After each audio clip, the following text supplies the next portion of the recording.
Meet myself. Meet myself. Meet myself.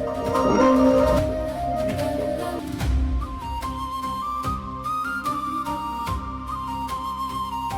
He called me from the cold and wordless dark, dragged my bones from deep beneath the bark. I have walked where no living foot has tread. I have drunk from wells that only feed the dead. I have seen the wolf that swallows father's whole. I have felt the serpent's venom in my soul. 9 worlds burning behind these hollow eyes. I speak what I have seen, and none survive. Do not ask me what I know. Do not ask me where the dark winds blow. I have seen the thread, I watched it snap. I have stood inside Jinonga Gap. Spear storm split the sky asunder. The bone hall breaks beneath the god of thunder. Raven feeders ride the railroad wide. Swords wet soaks the stone where brave men die. Tread the troll path, trample fear and falter.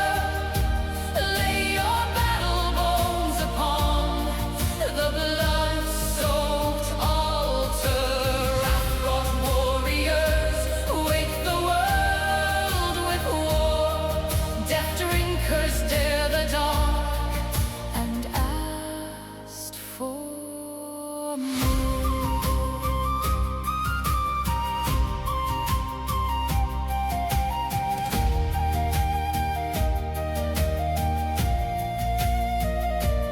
I saw Gulvik burn and rise and burn again.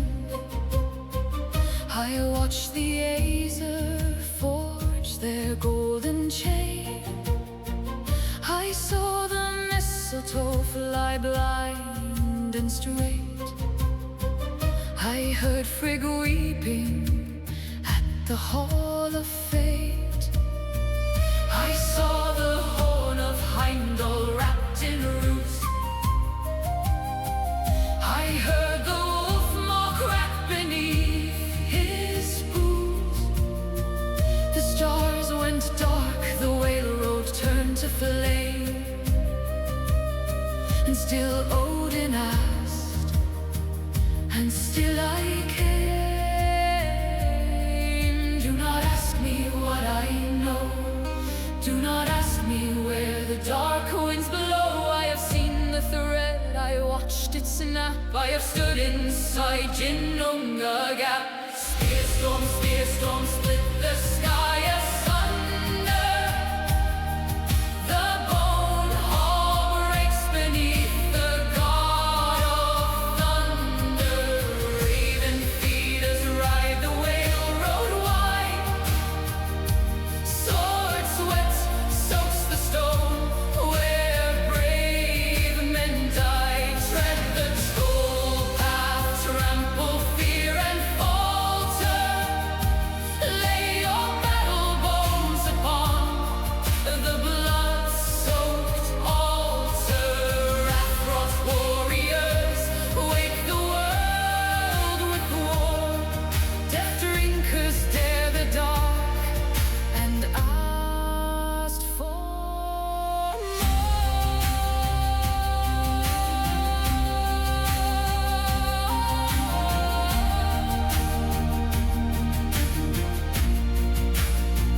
I am the wound that will not close. I am the winter no spring knows. I am the eye that cannot weep. I am the secret Odin keeps. He gave me rings, I gave him ruin. He asked for truth, I gave him doom. Now I sink back to the wordless deep, back to the roots, back to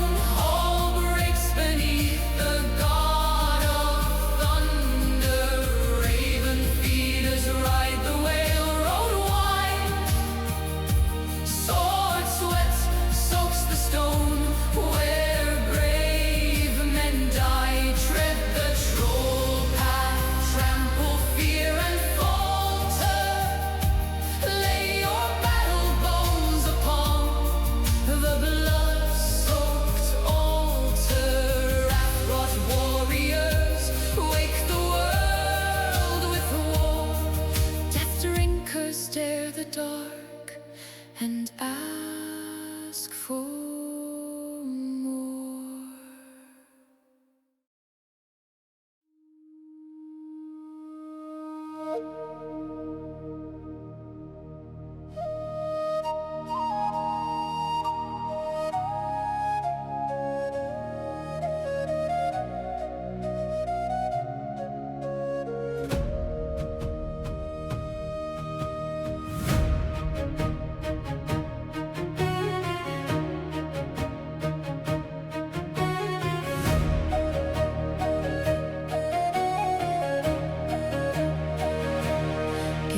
I've grown it grey and hollow, no sand, no sea, no sun above. Frost fell first, then fire followed. Burst suns broke the black silence open. Yggdrasil rose, roots reaching downward through stone and shadow, through sunless dark. The Norn sat weaving, wordless, patient, bone cord tightening, breath by breath. Earth spoke the past into the stone, better than to carve the voice of now. School held the thread no hand may sever, weird was woven world by world. Hugin hunts the hollow heavens, moon in motes, the men now fallen. Odin's eye sank deep and silent, bought with blood the bitter knowing. From the roots, remember the roots where frost and fire were first entwined. The old father's eye in the ancient well sank for secrets no sun could hold. Where road warriors wake and wander, bearing the burden of battle and blood. We are the wrath-born woven from weird, sons of the storm and the sacred sky.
I think I did this right.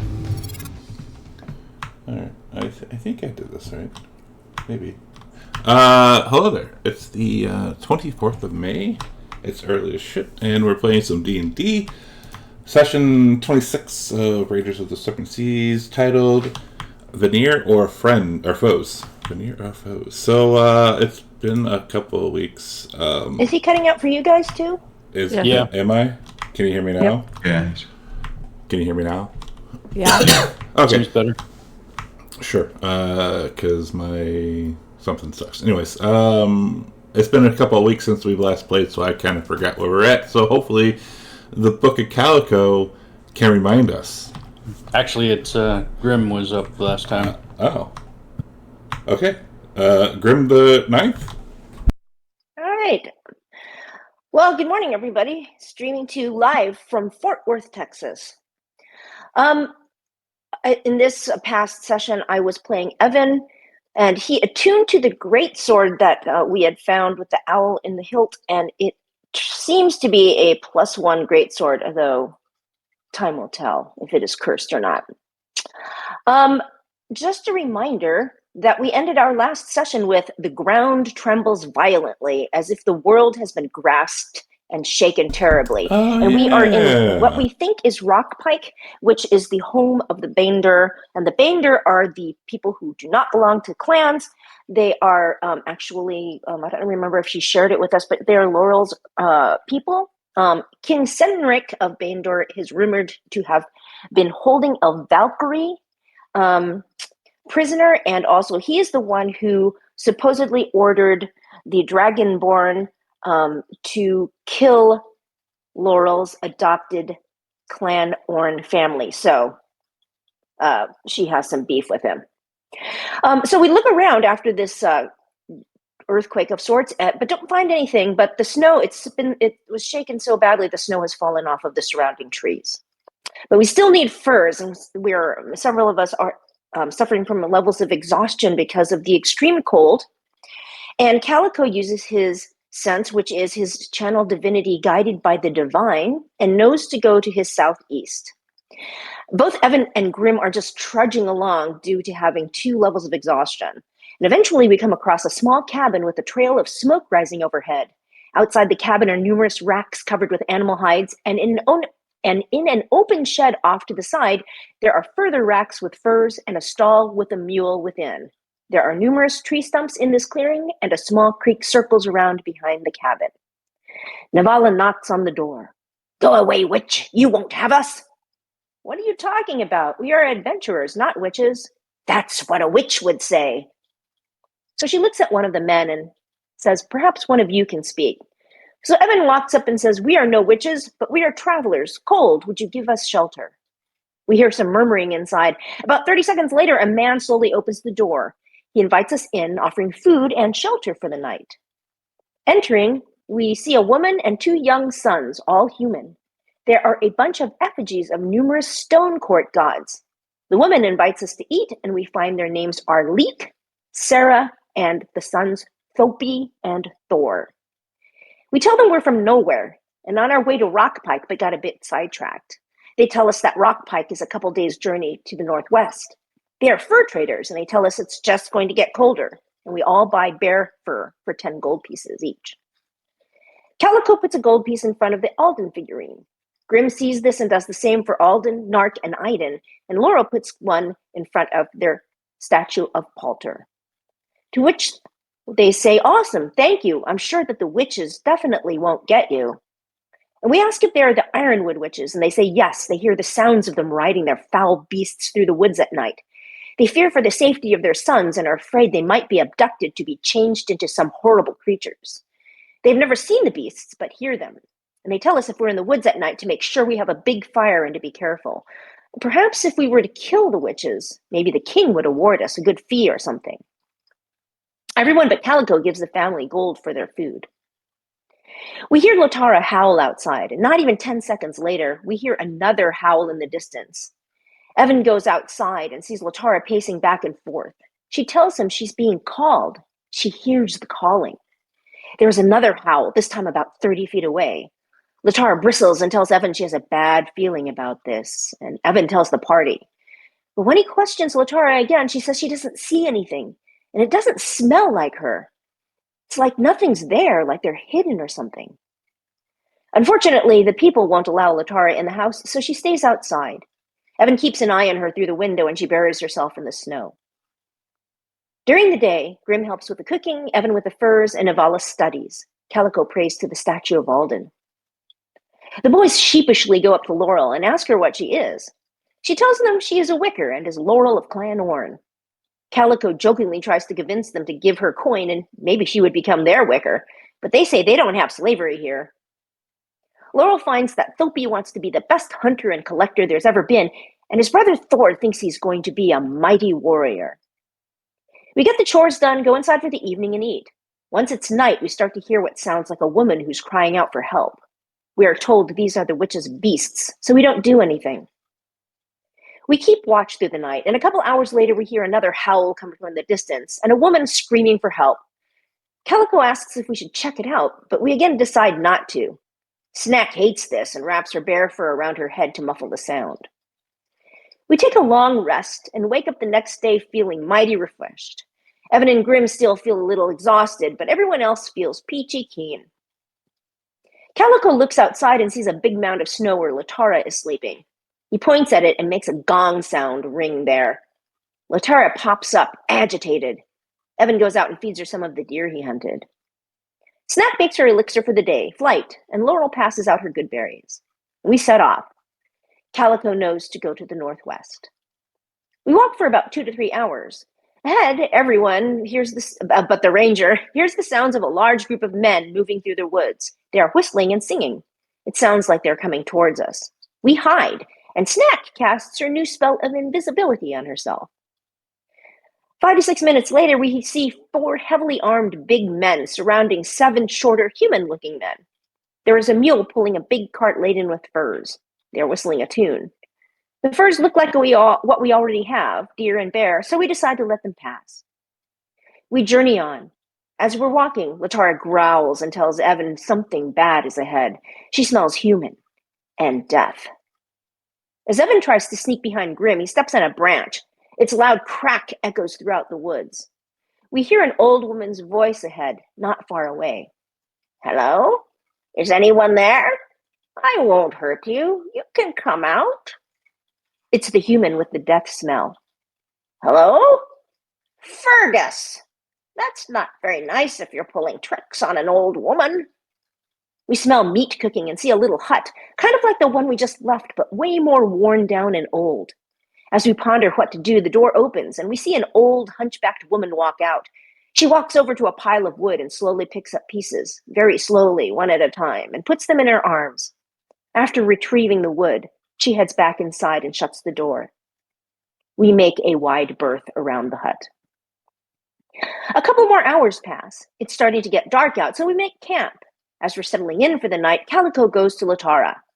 "Latara, perform a trick for me. Sit, roll over, and I will bestow a great boon upon thee." She just looks at him silently and does nothing. "No boon, huh? Okay." She lets out a growl. "You would like it, I assure you." She looks over at Evan, presses the button that says, "I'm hungry, food please," then looks at Calico. And Evan says, "No, Latara." Calico says, "Unlike Evan, I would reward you if you do a simple trick for me." She walks over to Calico, towering over him in her new adult-grown size, looks in his eyes and lets out the nastiest growl he probably has ever heard. Calico taps her button on her necklace. "I'm hungry, food please." She opens her mouth and quickly snaps her jaws shut. She looks at Evan and says to him in his mind, "If he does that again, he will lose a finger." Evan warns Calico, "Calico, I wouldn't do that. Wild animal after all." "Ask her to take a chance and perform a trick for me." "Latara, do you want to give him one chance and just sit for him?" She sits and huffs when she does it, and Calico smiles and says, "That's a good boy." He casts create food and water, creating 45 pounds of food and 30 gallons of water on the ground in containers. Latara looks very happy and starts pressing the button repeatedly, which echoes throughout the area. She bounds up to Calico, licks his face, and starts eating all the food, all 45 pounds of it. It takes her about 5 minutes. Calico hopes she will remember this in the future. Laurel casts Goodberry. Knowing the witches come out at night, Grim asks for her allotment now, as do the others. We bed down for the evening. Calico climbs into a tree and sleeps in the branches. We take watches. Navala offers to take first watch with Laurel, which is a huge change from the person who never wanted to take a watch. And Laurel, who doesn't sleep, is taking every watch. Grim is second. During Grim's watch, a swollen yellow moon peers out from the fog, illuminating a rocky crag high in the mountains, an upthrust of stone atop of which stands a shaggy beast, its neck craned, its jaws open as if seeking to consume the moon. A woman stands beside it. Both are heavy in shadow, their features hidden from view, but it is as if they sense us watching them. They turn. First, the woman's piercing, icy eyes fall upon us, then those of the beast. The creature howls, and we wake up with a start, only to hear more howling from nearby. Snack still has her flying elixir. She hadn't made her new one yet. and we see, bounding out from around us, several raiders and wolves. There is a big wolf next to what looks like a female orc. Grim has never seen anything like her, but Navala has, being from Faerun, and so has Snack, being from Panovo, or at least something that looks like an orc.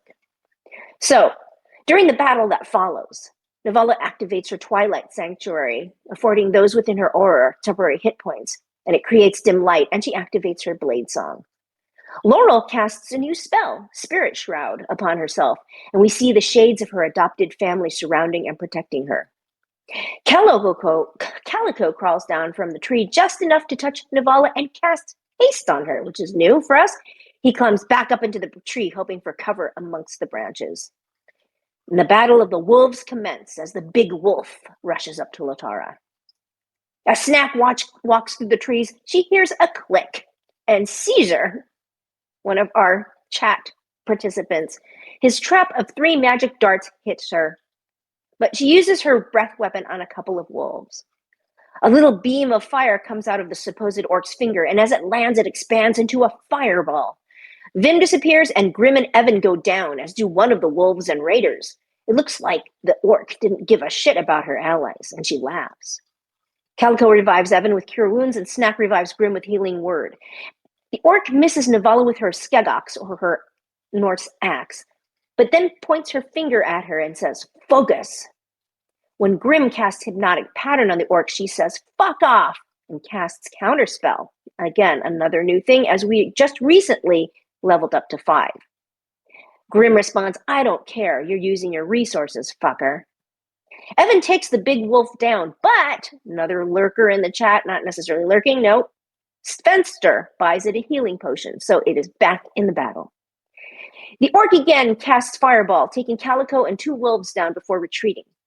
Grim casts Hypnotic Pattern on her, seeing her suddenly go slack-jawed, staring off at some mesmerizing pattern only she can see. Grim smiles and says, "How's that feel, fucker?" and tells the party to take care of the others. Evan takes the big wolf down again, and Latara starts eating it. We hear crunches and all kinds of sounds. Navala is beset with lethargy for a bit because of haste wearing off when Calico went down. Calico down, suddenly his eyes pop open. In mechanical terms, he rolled a nat 20 on his first death save, and he says, "Ha ha! Alden has saved me." He rushes to the orc and prepares to tie her up. Snack dashes to the orc. This is the evilest Calico has ever seen Snack's face look as she approaches. Even though the orc is incapacitated, Snack believes she can hear and understand her. She gets real close to her fucking face.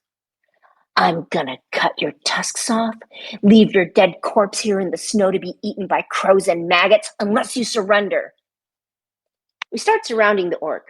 No longer feeling lethargic, Navala moves to her.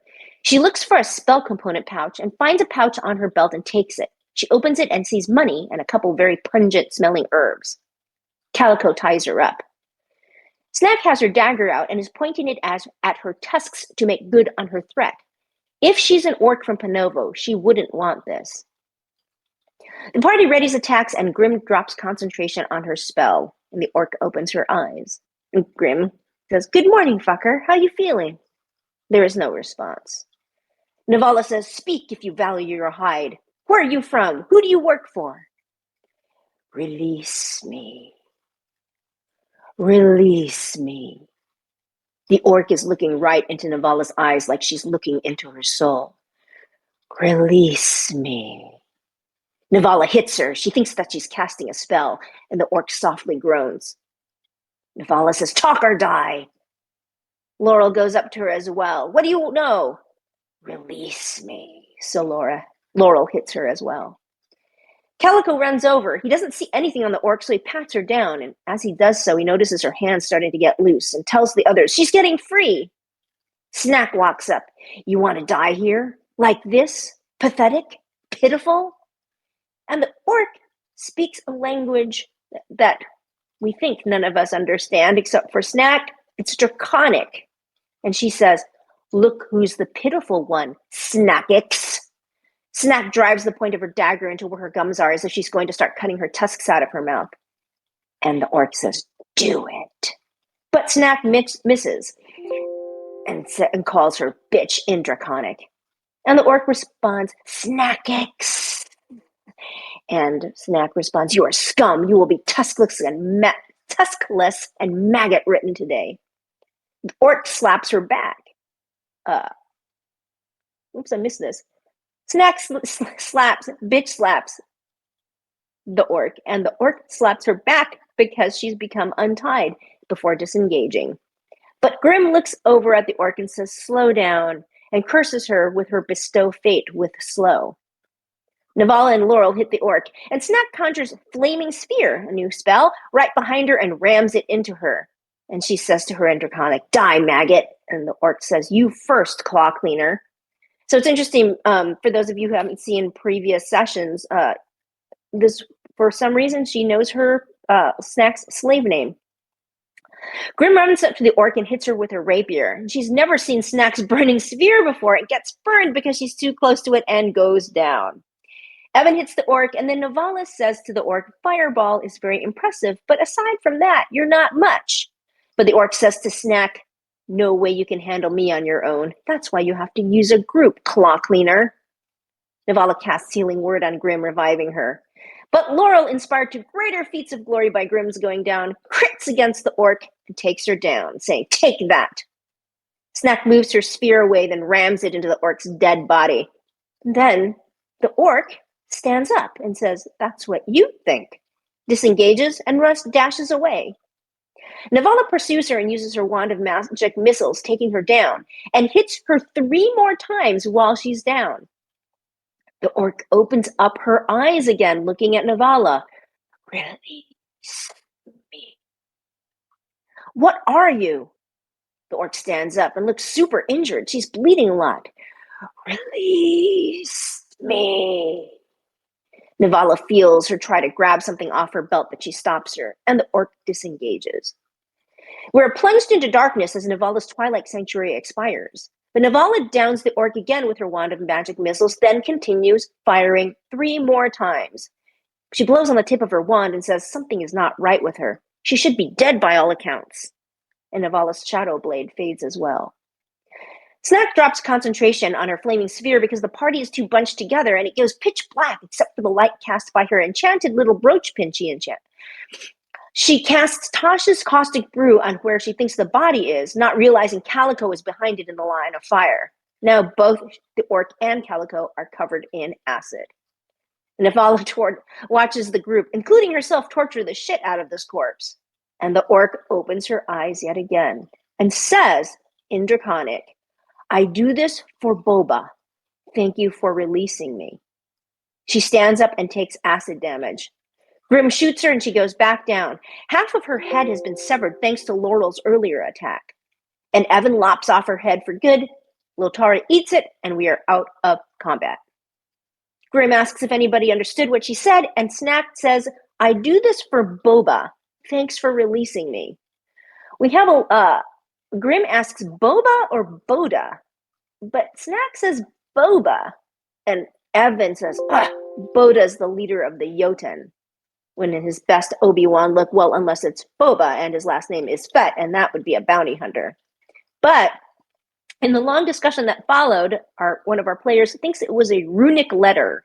It's like a weird-looking D. But it was a B as typed in the chat, so we're not sure what that means. Calico takes acid damage, busily wipes the acid off of himself, but Snack helps him wash it off and apologizing. Snack is sad the head is in Lotara's stomach. She wanted the tusks, but Grim points out they would come out eventually.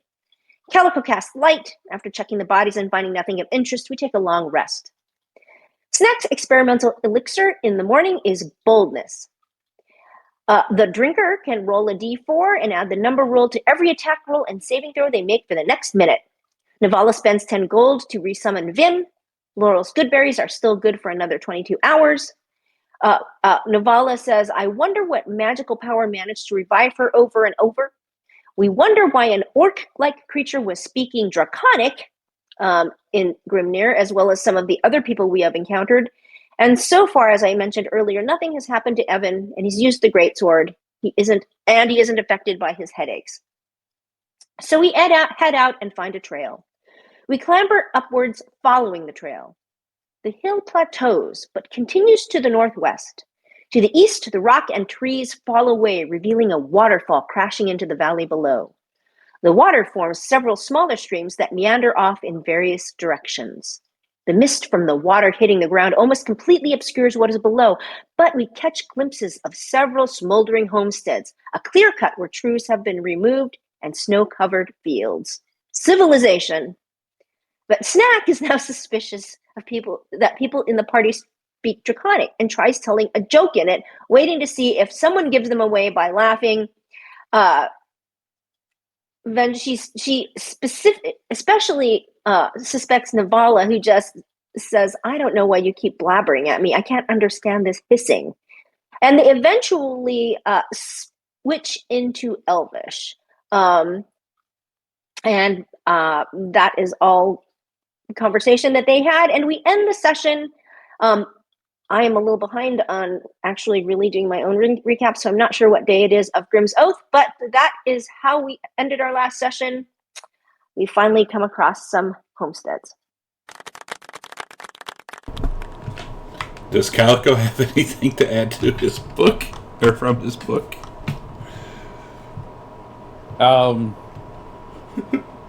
Only that Calico may or may not have been the one responsible for the strange noises that Latara was hearing. Truth. All right.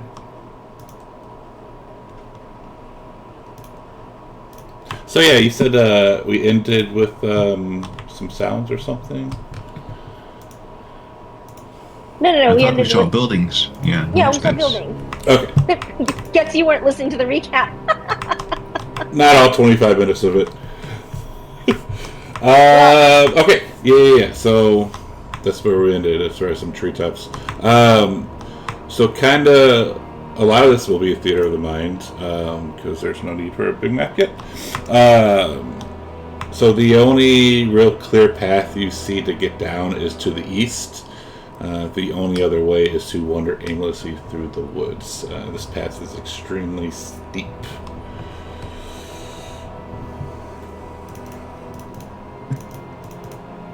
Let's take the path to the east then. Yeah. Wait. Doesn't bother me any. True. And as you are heading down, you see that there are wooden blocks pounded into the hillside, kind of forming a staircase. Yeah, what? I think so. I think I need to clean my keyboard. I really need to clean out the keyboard. I need to take all the keys out. I need to take all the damn keys out because I can see myself cutting out. So you see wooden blocks pounded into the hillside, kind of making a little staircase. So we head down. So at the base of the waterfall, the din of the water crashing to the river makes talking almost impossible, but the noise dims to a dull roar by the time you reach the farmstead. All the buildings are gutted and smoldering, with only foundations remaining. It appears that at one time a dozen or so farming families lived there. Surrounding the ruined buildings are numerous fields, clear from the woods, tall strands of wheat poking out from under the snow. The fields only partly harvested. A granary in the center of the small village still burns. The smoke you saw earlier billows out from within it. Ooh.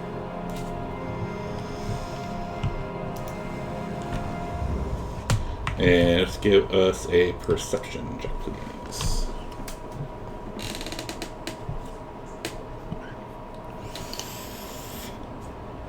Yeah, I need to clean out my so hold on. keyboard. Obviously, Scath isn't here, so I guess I am Evan again. Perception.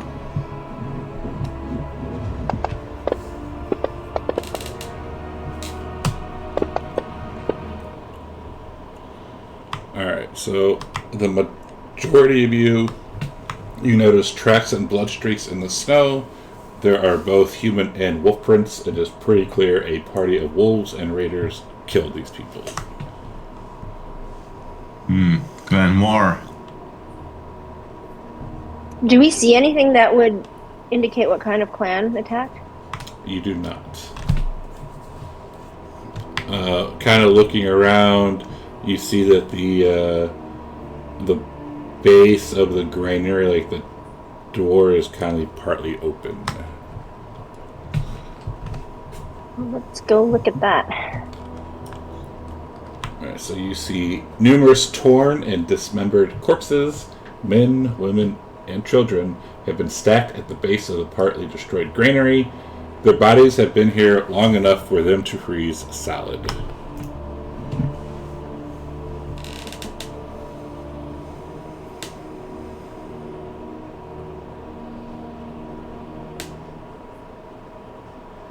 Dismembered. I want to inspect him to see if I can see what might have killed him. Okay. I think the dismembering killed them. Yeah, you never know. Could have been done after. It's true. Alright, I've watched CSI. give I me know this has been silly. give me a medicine, Calico.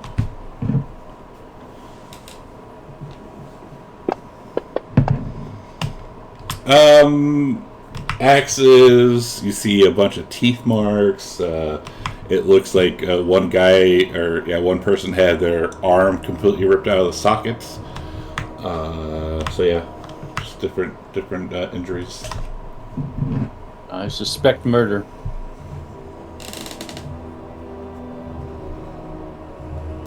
Yes, this village must have been raided. And I presume looking at the wolf tracks by Clan War. I look suspiciously at Latara. She does not press the button. That's That's even frozen more food suspicious. anyway. Frozen food. Well, nothing left for us to do here. Let's continue onwards. And I will point out that it is starting to get late in the day.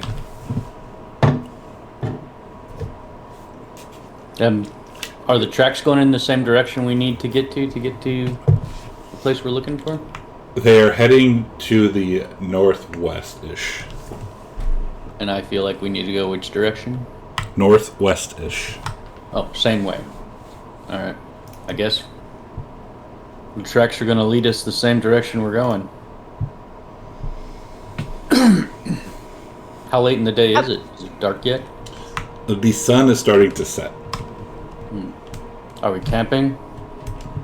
Considering that whole story about the witches, I think it's probably a good idea. I don't know if we should camp in this town or not, though. Well, I imagine if they figured they've already raised it, that people aren't going to come back. I mean, there standing shelter buildings, or have they all been burned away? You might find one that's halfway decent. It's still pretty shit though. Just it won't fall, but picture like an inner city house, like it's really torn up pretty badly. That's kind of what it's like. Yeah, I'd rather sleep in the woods. Is there a door or no? No, nothing strong enough that we would probably no door. Withstand an attack. Okay, well.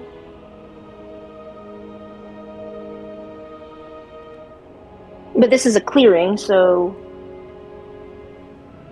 what do you guys think? I think we should go away from this place, find a place in the woods to rest. Here we could make a little bit more time before it fully gets dark and then rest. Okay. All right. And how far out do we plan to travel? Like, do we want to go until it's like fully dark, or do we want to press into the dark, or how do you want to do that? Until it's fully dark and...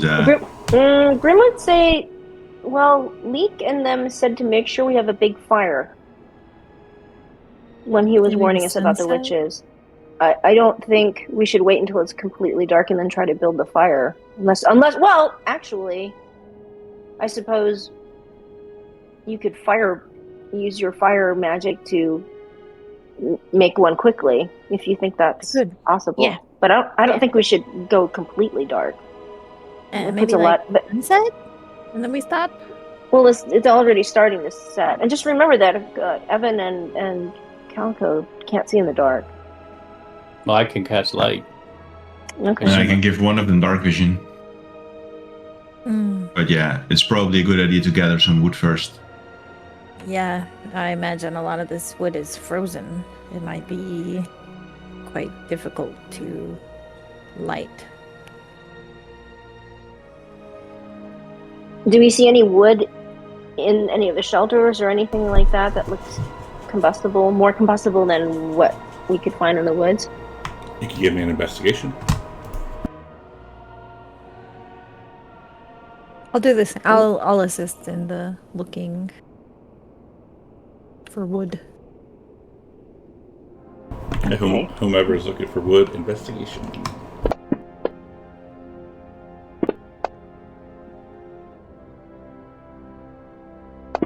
Is Snack helping Grim then, or I just don't know if I should do. help. There's no helping. Okay, never mind. I mean, you're looking for wood, right? Like, Yeah, it's like we're both just looking. I'm only together. asking because she specifically worded it. I'm helping. That's the only reason why I'm asking. so looking around, you find let's see how many logs you find. You find 6 logs that are semi-not frozen.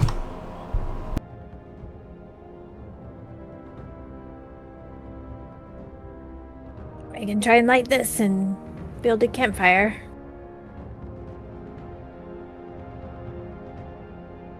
Yeah, I assume after our investigating, it's getting dark here anyway, so we might as well use the town.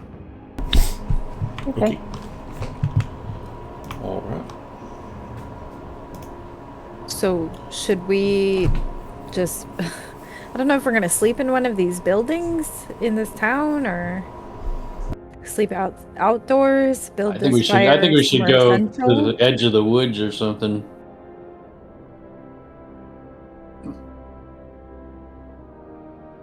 Snack's just standing here carrying probably like 2 of the 6 things of wood. Like, where do you want me to build this fire?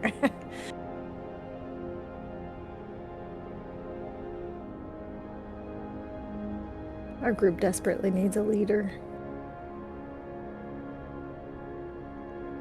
I mean, you do have a jarl amongst you. Yeah, but Calico promised only to lead on the ship, so Well, we need to build a fire in the clearing, in some part of a clearing. So if you feel it's better that we build a big fire and at the edge of the woods, but not too close to them, and then hide in, try to sleep where we're not out in the open and hide in the woods, that's a compromise. Let's do that. I think, like, I assume there's probably like a town square. We'll build the fire there, and then we all hole up in one of the buildings here, right? It's pretty defensible. I mean, the building doesn't have a door, so it would give us some shelter, as long as we don't get bottlenecked in there. But we'll have people keeping watch. Yeah. I mean, shelter. Calico can sleep in a than- tree if he wants, if he feels, and if the rest of us want to sleep in a building, we can do that. I mean, we don't need to be all bunched up. We already saw what happened with that fireball. But then we need, like, I'm worried about him freezing to death outside. yeah, I want to be near the fire probably. If we were all together in the same building, like, our body heat alone would be, help Well, we us have these survive. I also pelts, assume the too. firelight itself is what keeps the witches away. So we'll have to be close to the fire.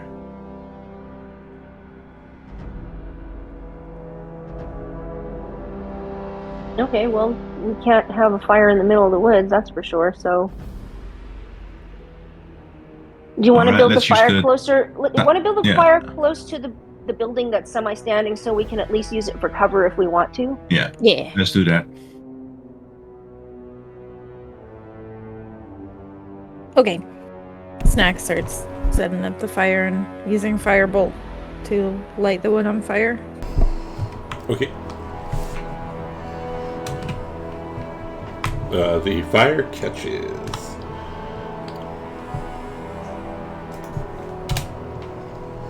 Are we gonna? Because 6 logs will probably not last you the night. I'm guessing like throw like a frozen piece in there somehow and kind of like thaw it out or something. Yeah. Yeah, try to Yeah. do that in between the ones that are, good. Yeah, in fact, dryer. I'll spend, I don't know, 30 minutes gathering other frozen logs and bringing them near, setting them like, 2 feet away from the fire so that the heat from the fire will help start thawing them. And I'll make like a big stack of whatever I can get in 30, 45 minutes or so. I'll just cast prestidigitation on the frozen logs to heat them. Yeah, Grim will help Snack find these things. Yeah.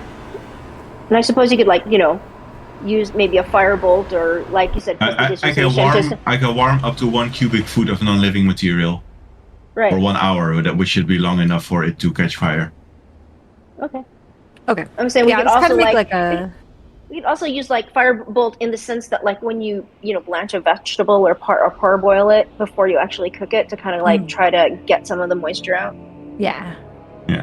Yeah, and I really wanted to build up, I guess, like a stockpile on the side of wood that we're drying out that we could use to feed the fire overnight and hopefully keep this fire going all night through our watches. So Navala will take out her wand, she will wave it over the wood to warm it one by one.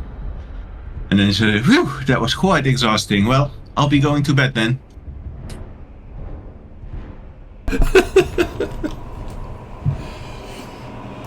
Are we last watch. say who is doing watches, or if anyone is doing watches besides Snack? Laura, obviously, because she doesn't have to sleep. Anyone else? Sorry, I was away Navala's from. going to bed, but she has 0 perception anyway, so her watch is actually Calico will bad for her body. will help take a watch. It's funny. I was away from my keyboard, my microphone. It's like, well, that didn't last very long for Navala offering to take watches. That's funny. So Grim and Evan will also take watches.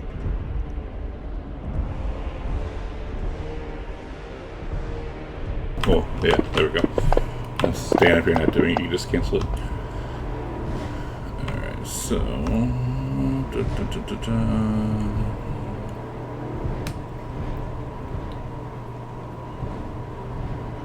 Alright, so... Calico, during your watch...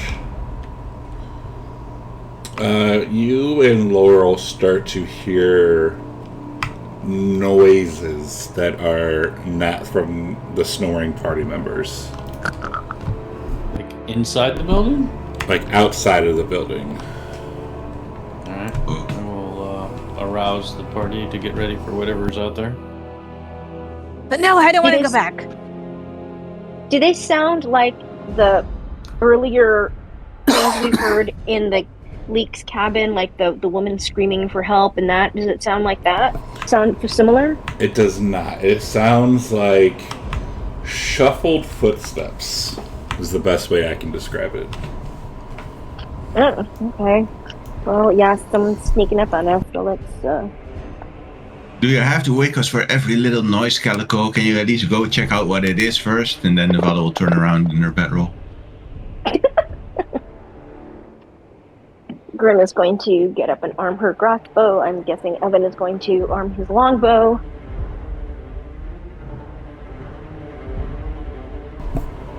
Are we peeking out to see what it is? I'll look out.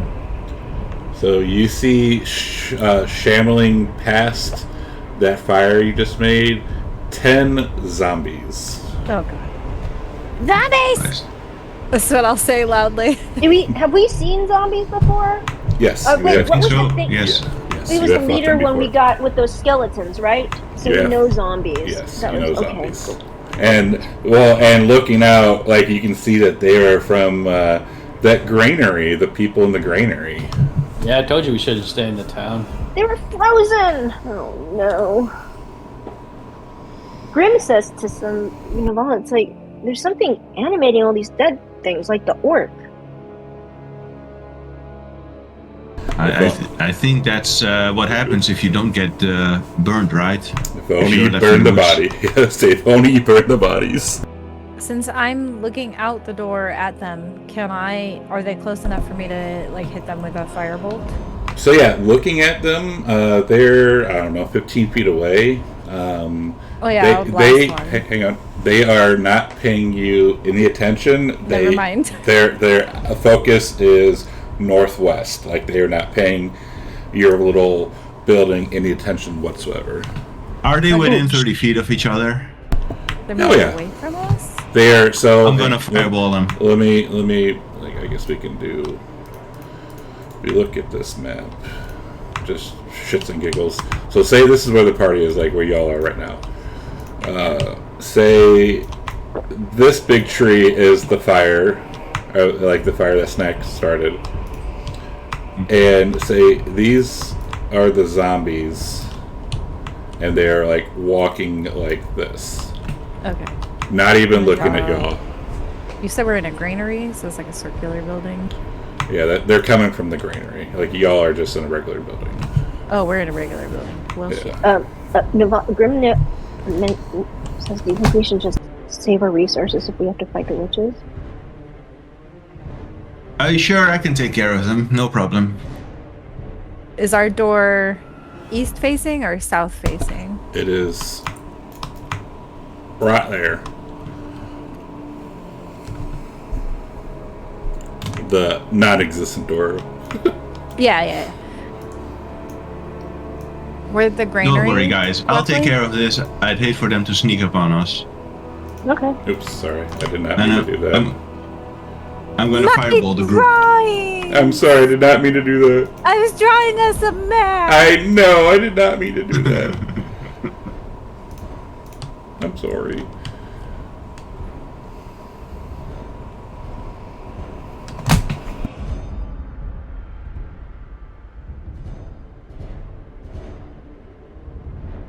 It's good.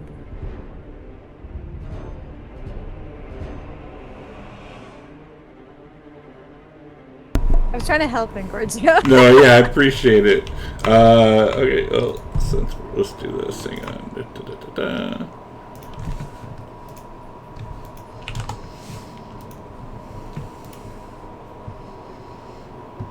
Give me a second to put these things on here. I do this all the time in my games, by the way. It's like, hang on right now, let me put this stuff on the map. Laura's gonna cast Vitality on Ironwood as she sees all this craziness going on.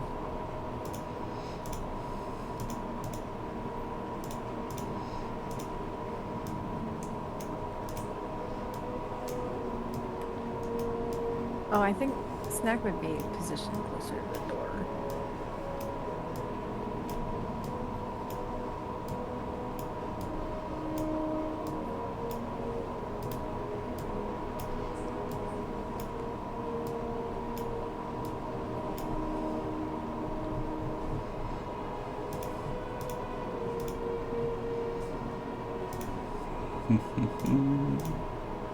Man, I could just conjure a flaming sphere right by the zombies.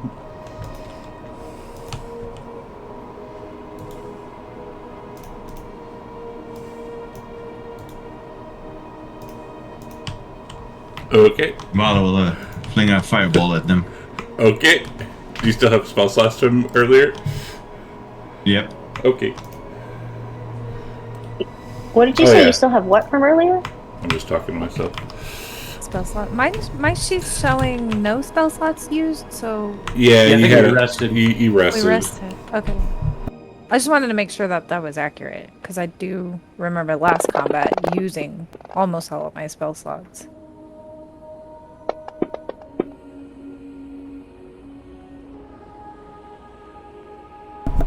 All right. Fireball? Hell yeah!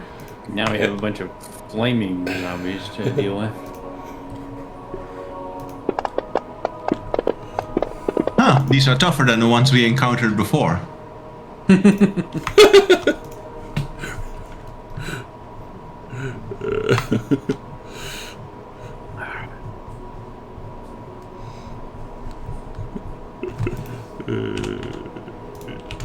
Okay, is it me up? first? It is snack. Fuck yeah, dude. hang I'm on. going to move through my allies. 10, 20. I guess I could get to here. Like 25 through my allies. Tokens are not locked, just so you're tracking. They are now. Okay. I'm going to cast Flaming Sphere. I'm gonna place it 5, 10, 15, 20, 25, 30, 35, 40. I'm gonna place it right here. And then with my bonus action, I can move it and ram it into a creature. So I'm actually gonna move it right 1 square and ram it into the guy just south. So 28. Let me untarget people here. Okay. And then that does a saving throw. Oh, let me turn on concentration.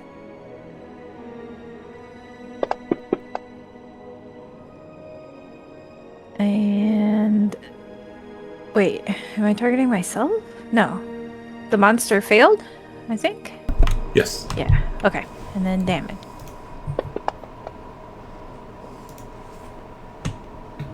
You killed Nice. it. Okay. And then any creature that ends its turn. Let me make sure I remember how it works. Any creature that ends its turn within 5 feet of it will also have to make that saving throw against it. Okay. That'll end my turn. Grim.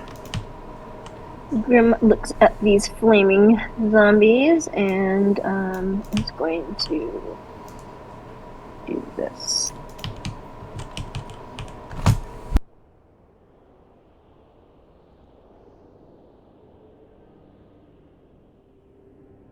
Alright, I obviously don't know how to do this whole.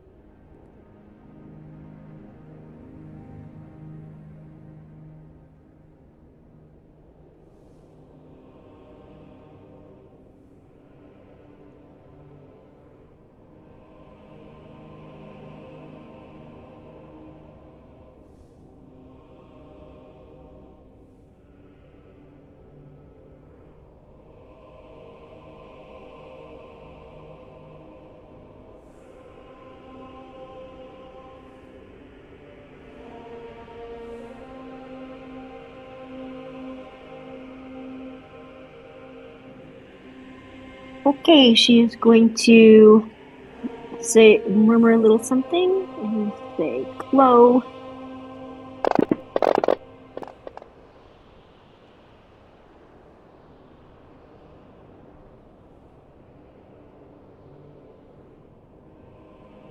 And let's see, did that do that? Great. So they are all glowing this nice bright green color. And she's going to inside. She should probably move outside. So she's going to move outside. And pass her turn. Calico. Alright. Marking off a spell slot.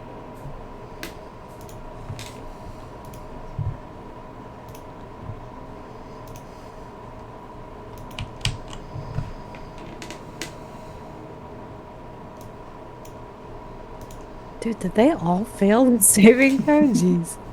Yeah, they sure did.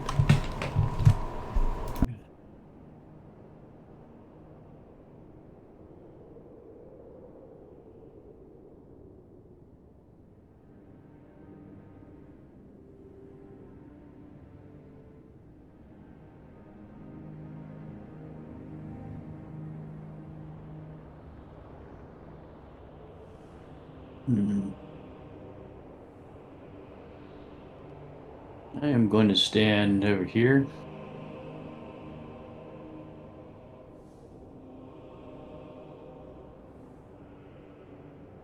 And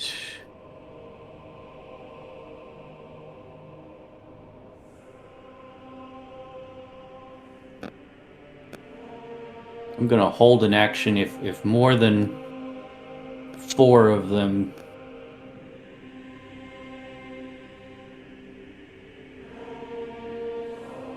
Get within 30 feet, I'm going to cast Turn Undead. Okay. I like it.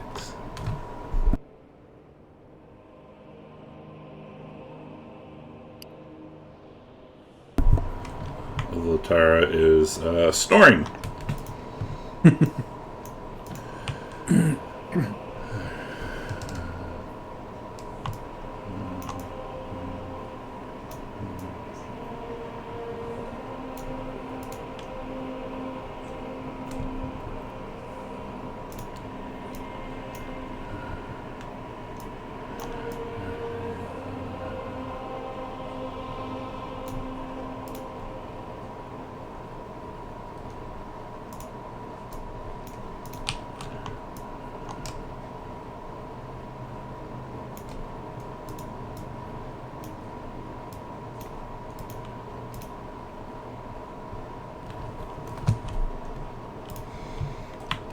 Navala. What's their fucking speed? Are they dashing? I don't know. Mm-hmm. Here we go again. Get him!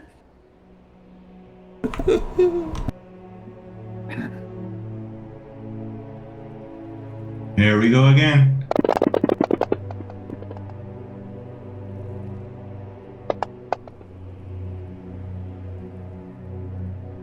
Jesus. Nice. Yeah, the one that was left, I forgot to hit it the first time. But that's there we go. And then Navala will move over there. Huh? Where's she going? I don't know. You moved her there. No, I moved her over here. That's funny. That's not what I saw. Yeah. Yeah, that was weird. Yeah, that Sus. was Weird weird. bug. Sus Navala. All right. Laurel. A flaming green glowing zombie approaches. We'll walk out.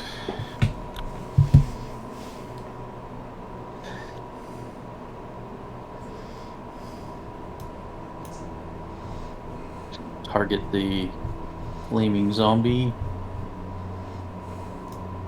And try to zap it.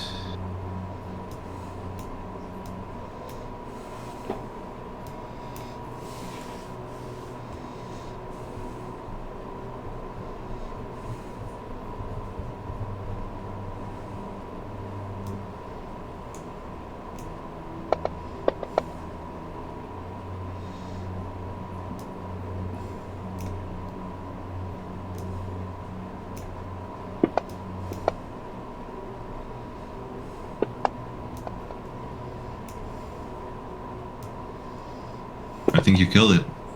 Oh, is it already dead? Yeah, you're just double blasting it. Well, then she would target the other one. Would that one have... I'll just re-roll it. What's the advantage for?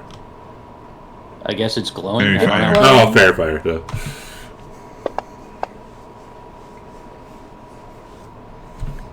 Great damage. Evan. Is there anything left? Just the one. One. It's here I in this don't tree. see it. Oh, it's in the tree. Okay, I didn't see that. So he's going to come out. Let's see, where's he gonna go? There. He's gonna go there.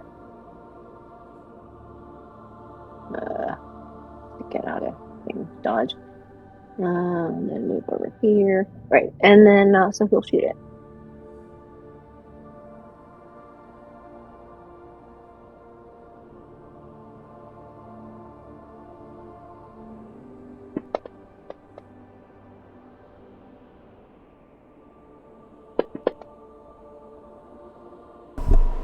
And you kill it! Bye. Beam. And you're out of combat. Oops. Oops.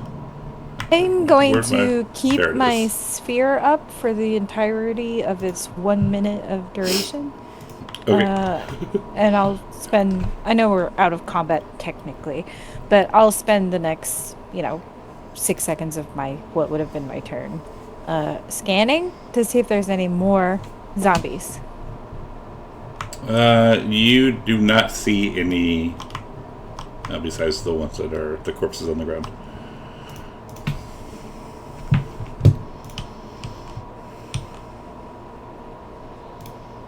I hope dead corpses of headless orcs don't come back. Grim suddenly remembers the orc that we didn't burn.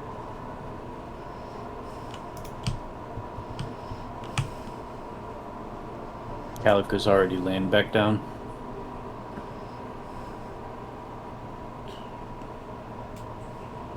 Yeah, I guess if it's clear, my spell's gonna fizzle out, and then I will start tucking in for sleep.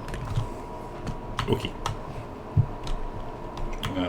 Everyone go back into the building, I assume. Yeah, back to sleep.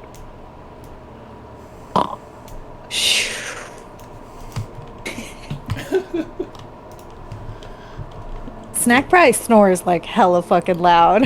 I can just, I can totally see it I'm going to lay over here then. in front of the door. Perfect. There. Grim probably doesn't snore, right? Well, No. Grim is a lady. you're sleeping right next to a big ass wolf, and she is snoring.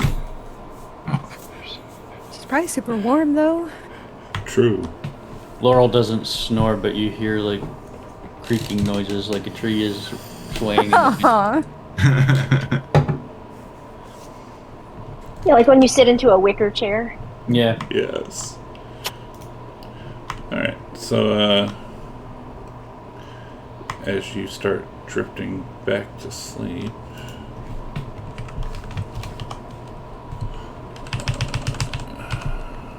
oops, 2 seconds. Not that button. You stupid button.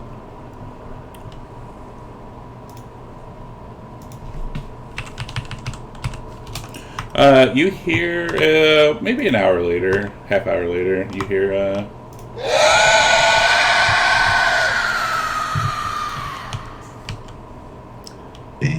and, you hear a voice, come out, wherever you are. Do any of us, one, hear the voice, and two, recognize it? Hear the voice, absolutely. Recognize it, no. Does the scream or cry sound like the ones we heard in the other cabin? Yes. Does it sound like it's really close? Like they know where we are, or they just Yes. no? We don't appreciate you killing our thralls. Rise, minions, rise. Oh god. What the fuck? And, Calico's gonna gather everybody around real quick, and he's gonna. We're gonna do that. Oh, I can't do that. All right. Never mind. Well, I can't pull the same trick twice. Have we had sleep? Like, did we get our rest? Maybe a half hour. Oh my I'm like, god. I'm saying, Isabel, I hope you Bothering have me. more of those up your sleeve. I do not.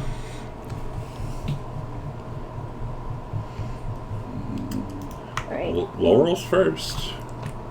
Why couldn't I keep my initiative from the first combat? It was way better.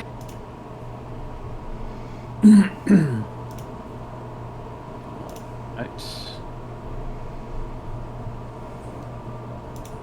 Has it been?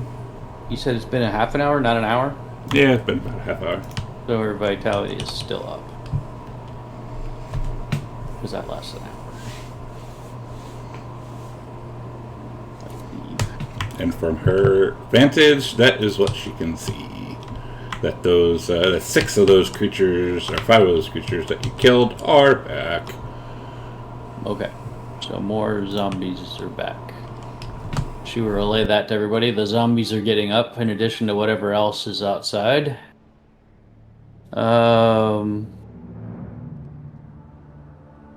She asked, are we going to stay in here or are we going to... I think they're gonna Go attack out. us. Yeah, but they have to come to this door if that happens. I Yeah, see we your could point. try to bottleneck them. Who wants to stand in the doorway and tank for us? Evan.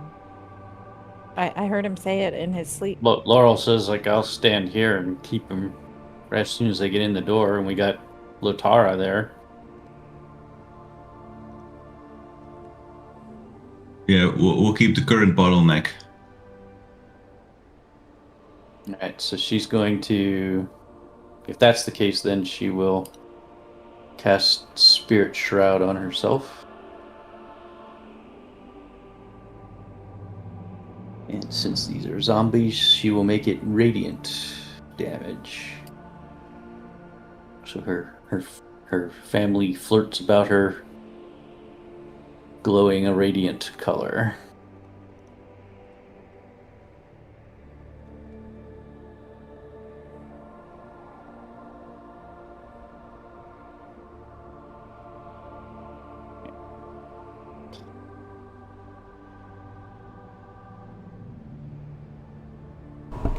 That's it then.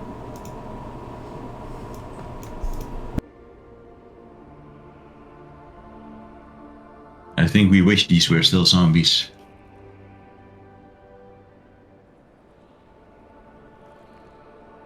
Can you just kill them again?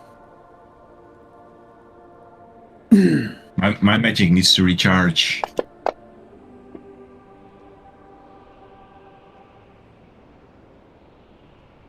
Did it just throw something at you, Novala? I couldn't even Yes. tell because it bounced off the wall.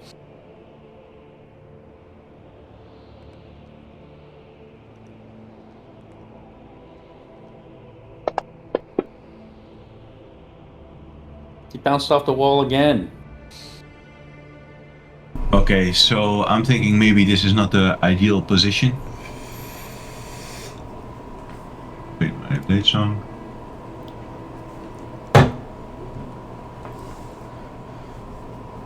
I'm going to take the dodge action.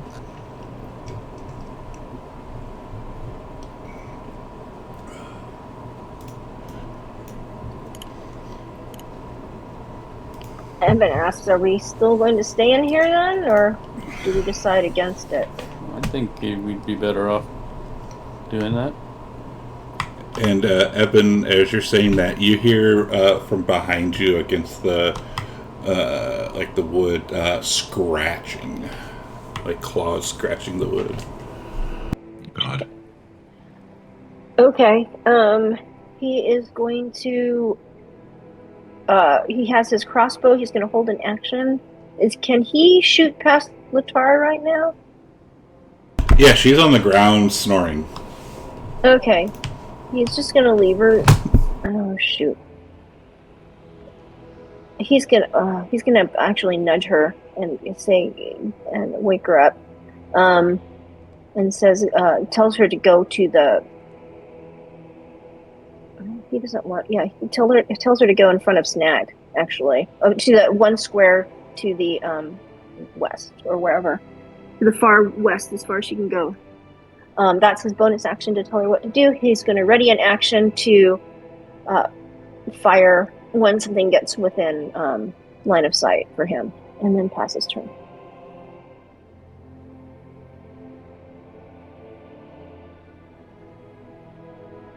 Grim is going to. So these are.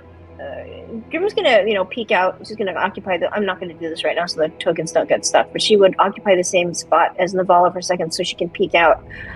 These are the same zombies, even though they have different names in the combat tracker. But these are basically the same things we just killed, but they've come back to life. Basically, yes. Okay, so she is going to, at least what she can see from there, I think she can cast Fairy Fire again on these two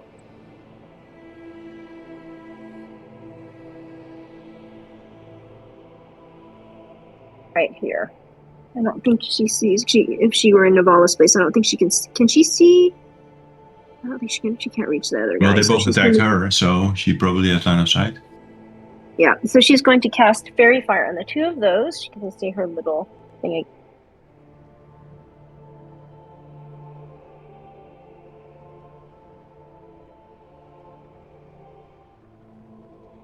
She whispers a little something. And get my... There we go.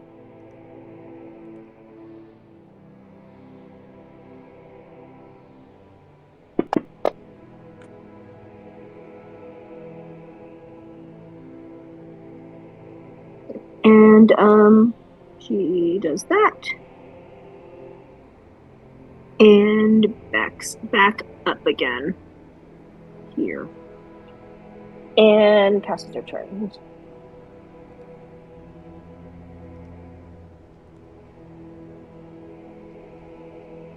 I don't like that, Engorgio. Don't What are like you what? doing with that? Don't like what? What are you doing with that? You Doing know. with what? Doing with what? It's me, actually. I think. Yeah, I was saying doing with Oh. what? Okay, phew. It's you. God. Not to mention that it won't be him though soon though. But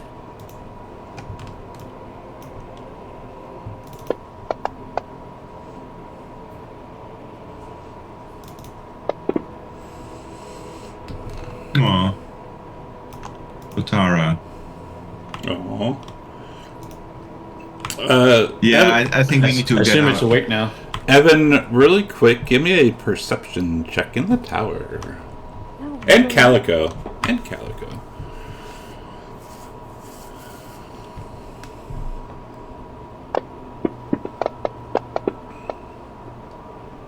Thank you. So, you hear, Evan, Calico, you hear, why don't you come out and play? And, you start to, the two of you start to, or actually, Calico, you smell smoke coming from behind you. Oh, shit.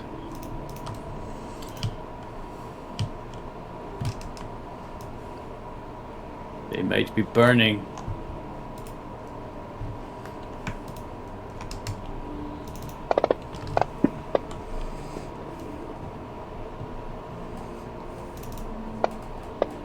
Of course, you know, we can't start a fire, but they can. You could have set this building on fire. She easily, Robin easily set that building on fire, or easily set the wood on fire. Lotara tells Evan, "I can't. Grimm's fat ass is in the way." Like she couldn't. Oh, she's taking it very literally. Like she couldn't move. Where's like, she gonna the move? square in between. Where's she gonna move? And she moved to the square in between her and Snack. She's a large wolf. She Oh. can't fit. Oh, She I forgot can't that she's fit. big. I can't see that. That green square is very faded. Okay, never mind.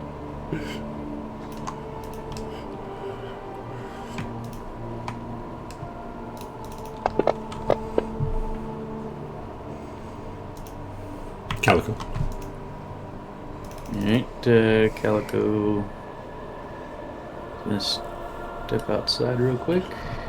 So, Does he tell anybody that he smells so- smoke or that? No. Yes, I did.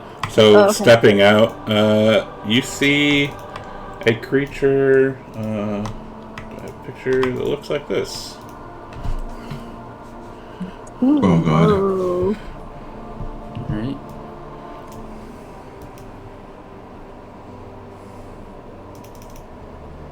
But not Muda. And I will cast turn/destroy undead. Cool. Do I target everybody? Do I mean, I don't know what's dead or undead, but Really quick. Devil's Advocate. yeah. Does that count as a spell? No. It does not. So No, it is a channel divinity. all right. So It's since you not a spell. so since you prepared it earlier, it won't go off anyways, right? That's what I was trying to think. Because you said if Yeah, no, you, no, you- I wouldn't. Yeah. Oh, all right. Well, the conditions to do it were never done. So Right, but you prepared. That's all I was wondering if it Yeah. counted as a spell slot or not. Okay. You can try and target all of them, sure. And you're using, oh yeah, turn undead. It's not turn undead. Where's destroy undead? There it is. do I need to put that effect on myself or on them? It just has to fail a saving throw against your turn undead feature. So just hit saving throw then.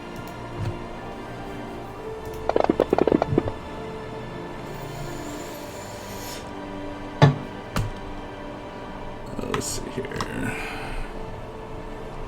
Let me scroll up.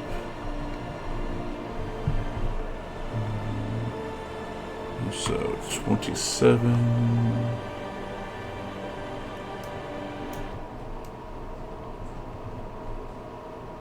Uh, 35. Nice.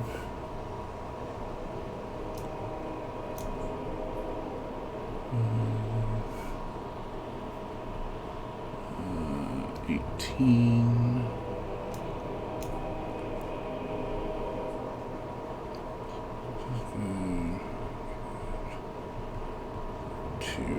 What's happening? Turn tried. undead. I tried to destroy them. Did it work? Alden, save us! 32. I think it did. 18.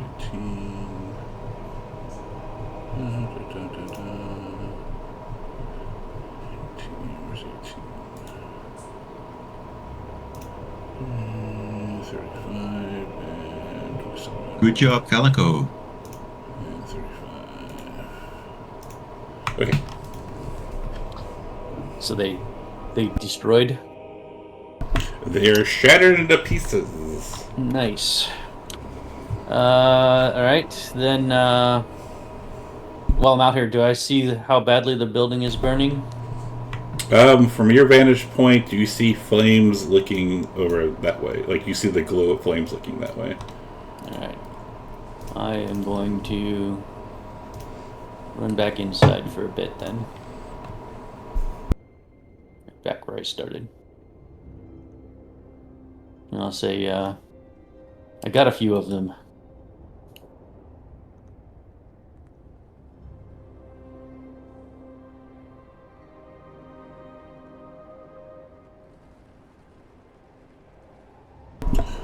Alrighty.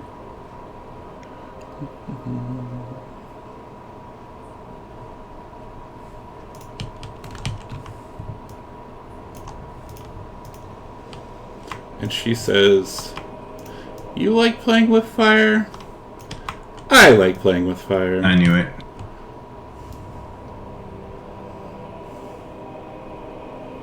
And she'll launch a fireball right there. Goodbye, building.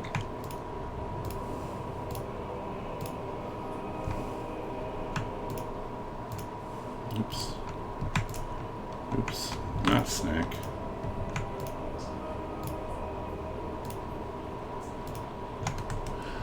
Dex save. If you want to use your inspiration, you can hit it now. 3, 2, 1.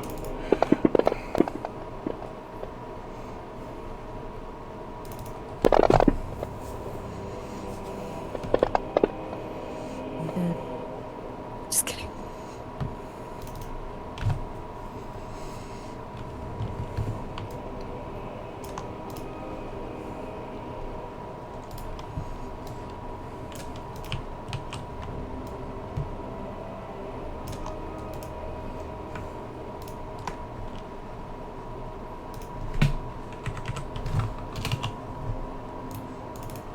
Is the building on fire now?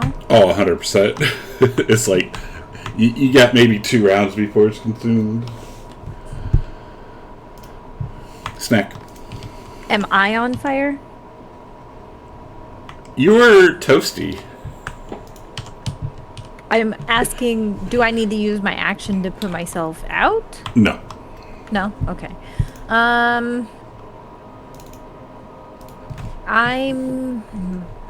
It's gonna take me all of my movement to get through Tara to the other side of her. I'm gonna do it.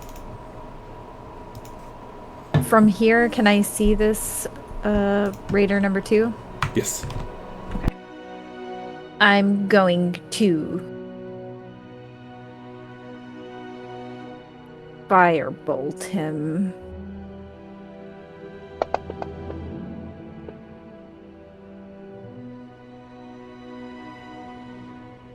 Wait, who else am I targeting? I'm targeting myself. I see. Okay, sorry about that.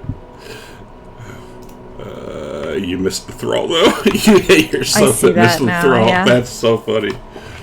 Cool. I don't have anything really.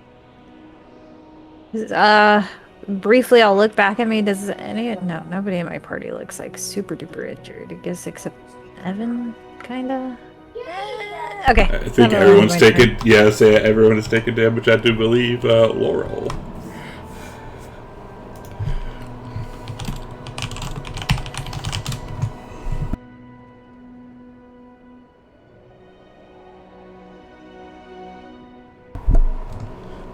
All right, Laurel comes up. 3. What's that? Sorry. Actually, she did not like being firebolt, so she's going to run out to that creature. Okay. And she will attack it.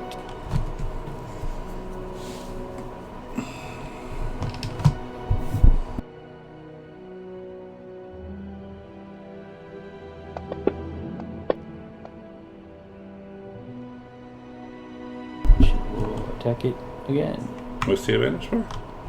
What's that? What's the advantage for? I don't know. I didn't hit advantage.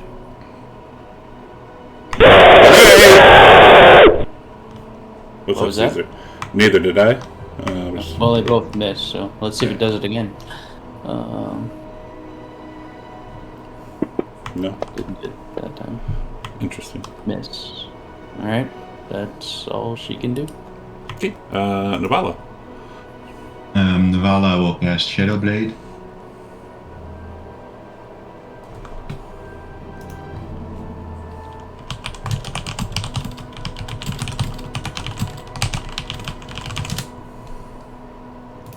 Move here. We are in dim light, right? Since it's dark and we have the fire casting a bit of light. Yeah. Okay.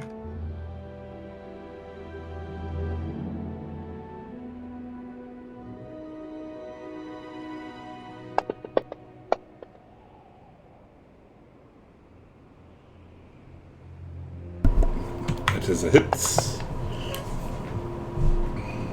Ooh. She does not like taking that damage.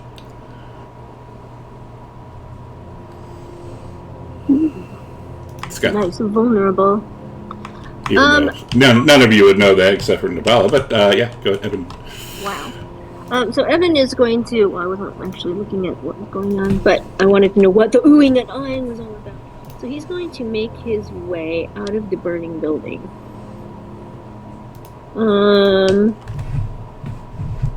guess he should probably go. Is anybody in Navala's outside? So he's going to go there. So that is a total of what, 20 feet of movement? Yes. Okay, he will see the Ironwood Witch. Well, he looks around quickly, sees the zombie, sees the Ironwood Witch, decides to attack the Ironwood Witch. So he remembers what one of them did to his friend Hulda.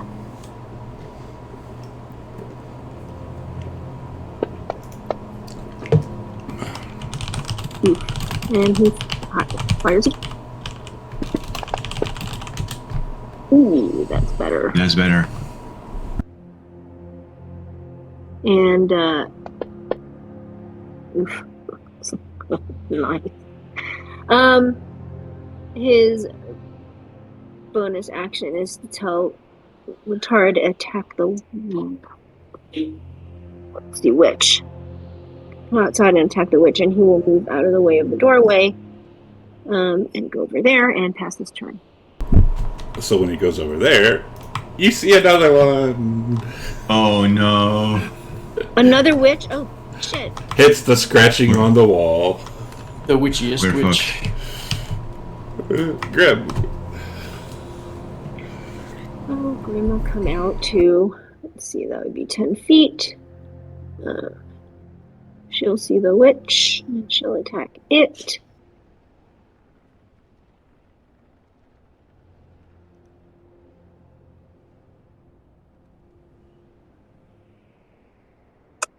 Actually, I'm not sure when she's gonna attack it. Let's see, with her crossbow.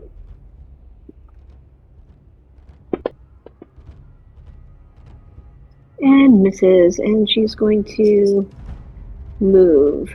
Let's see, what did she do? 10? Was that 10 feet? There it's that. Alright, this one. We'll look over it. Evan. And she'll like psychic scream, kind of like howl at you, Evan.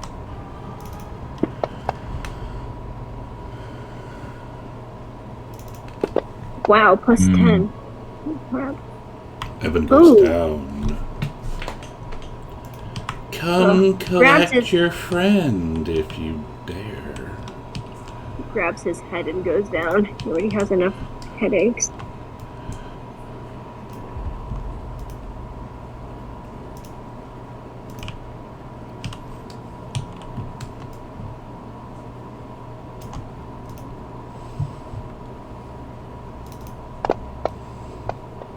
Oh.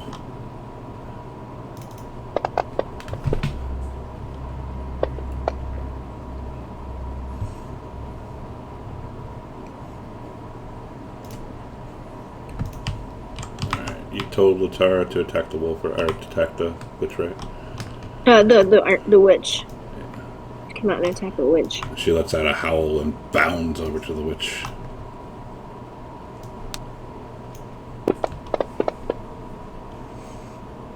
Hitting her.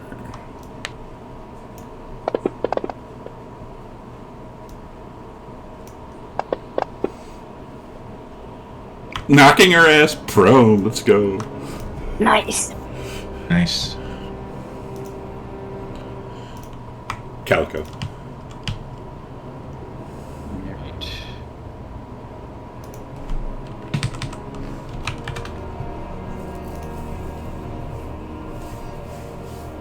I will 68 months, Caesar? Damn, bro. run to the door. Thank you, sir.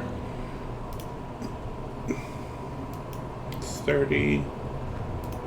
And I'm going to cast Spirit Guardians in the form of tiny Huldas running around me. That's ironic justice. Woohoo. I love it. Maybe you could draw the circle on yourself, please. Centered on yourself. How do I do that? Right click, pointers, draw circle.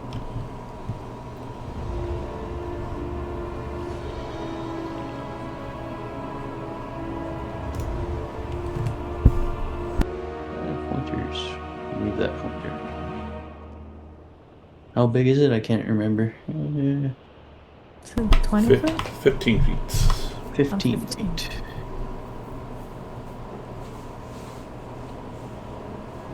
Alright. That should be one more because it's 15 feet from you, off of you. Oh, so really 20 feet then? Yeah, basically. Get rid of that one. Ah, I believe in Okay. you. alright. I'm going to move a little closer so I have the witch in it.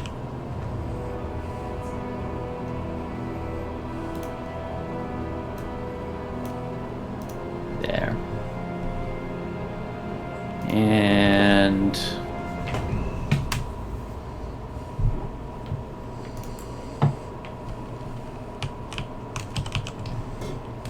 guess that's all I will be able to do this round. Alright. Spirit Guardians on the witch, please. As she stands up. Okay.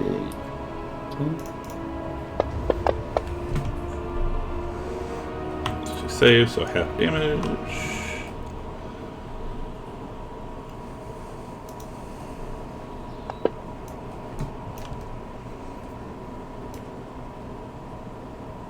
I will add that to her since she didn't drop it onto her. Let me see. Jeez. Okay. So she stands up. How dare you knock me down, you puny wolf! And she's gonna. You see her hold out her fingernails and they turn into sharp claws as she slashes at Latara.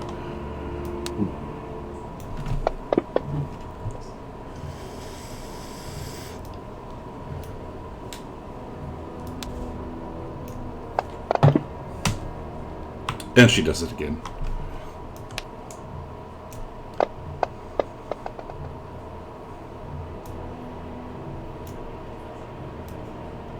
Come on, there we go.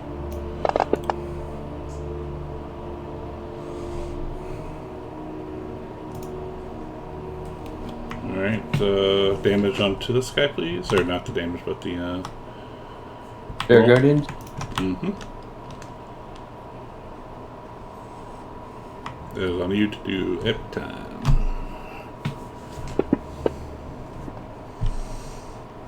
Failure.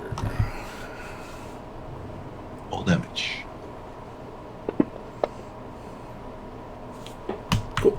And he steps back one and hurls his axe at Latara. I guess I would have done that. Oh well. Won't miss anyways. Snack. You get many holders all around you. Cute. Snack never really knew Hulda, so I mean, I followed you guys He's around. like, I know "Rats, who she is. rats! Yeah, you saw her, but who cares? It's just Hulda. Who cares about Hulda? If only these rats were corporeal, I could grill them and eat them. Hold us, old news. No, can't. I'm sorry. I'm not ready. Sorry. I was trying to. I can't.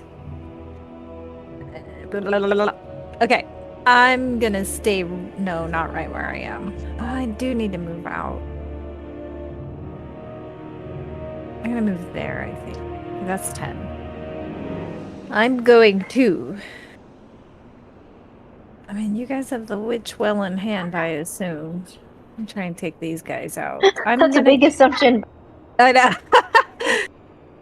I'm going to cast Firebolt. Good old trusty Firebolt at the guy right in front of me. Evan is down too, by the way. Oh shit! I forgot about. Well, no, I can still Firebolt because it's a cantrip, and then cure. No, what's it called? Healing word, Evan. Yeah, that's what I'm gonna do. Okay, Firebolt on this guy. Finally. Okay, and then with my bonus action, I'll use a first level spell slot and healing word on Evan. Healing word, this one. That's a first level spell slot. Mark that off. Okay, that will end my turn. Oh, actually, no. I have movement still. I'm gonna move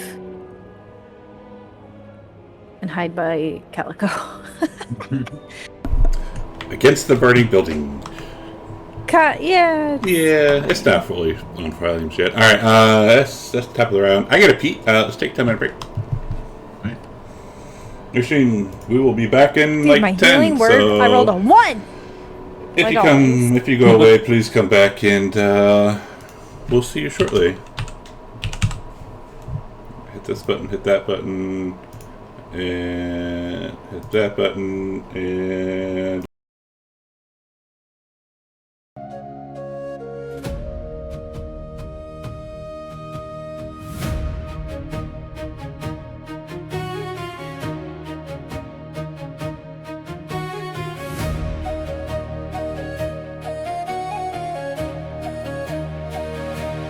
In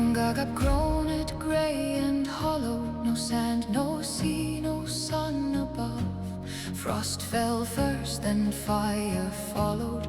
Burst suns broke the black silence open. Yggdrasil rose, roots reaching downward through stone and shadow, through sunless dark. The Norn sat weaving, wordless, patient, bone core tightening, breath by breath. Earth spoke the past into the stone, better than to carve the voice of now. Skull held the thread no hand may sever. Weird was woven world by world. Hugin hunts the hollow heavens, moon in motes, the men now fallen. Odin's eyes sank deep and silent, bought with blood the bitter knowing. Rise from the roots, remember the roots where frost and fire were first entwined. The old father's eye in the ancient well sank for secrets no sun could hold. Railroad warriors wake and wander, bearing the burden of battle and blood. We are the wrath-born, woven from weird, sons of the storm and the sacred sky.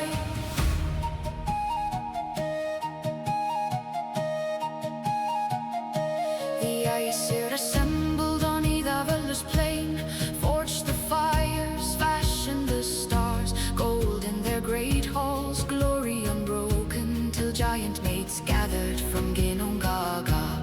Gulveig was grasped, given to flame, thrice they torched her, thrice she roams. Hader she haunted every hall and heath, Sather spreading like shadow on snow. Heimdall's horn hides beneath the holy tree, wounded weird, waiting for the war call. When Fenrir's fetters fracture and fall, the wolf maw widens, worlds begin to wither. Hugin hunts the hollow heavens, moon in moors, the men now fallen. Odin's eye sank deep and silent, bought with blood the bitter knowing. Rise from the roots, remember the runes where frost and fire were first entwined. The All-Father's eye in the ancient well sank for secrets no sun could hold. Railroad warriors wake and wander, bearing the burden of battle and blood.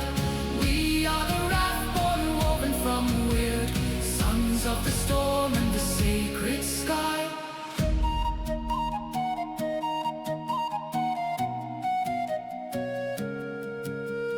Fenrir breaks free from fetters of iron. Jormungandr yolks the joints of Midgard. Surtur's sword sweeps seas into flame. The bone hole breaks, bright stars bleed. Thor treads 9 steps through the tainted tide. Vidar's hand vises the wolf's jaw shut. From darkness and dust, the dawn returns. Baldur walks back through blossoming fields. Rise from the roots, remember the runes where frost and fire were first entwined. The old father's eye in the ancient well sank for secrets no sun could hold. Railroad warriors wake and wander, bearing the burden of battle and blood.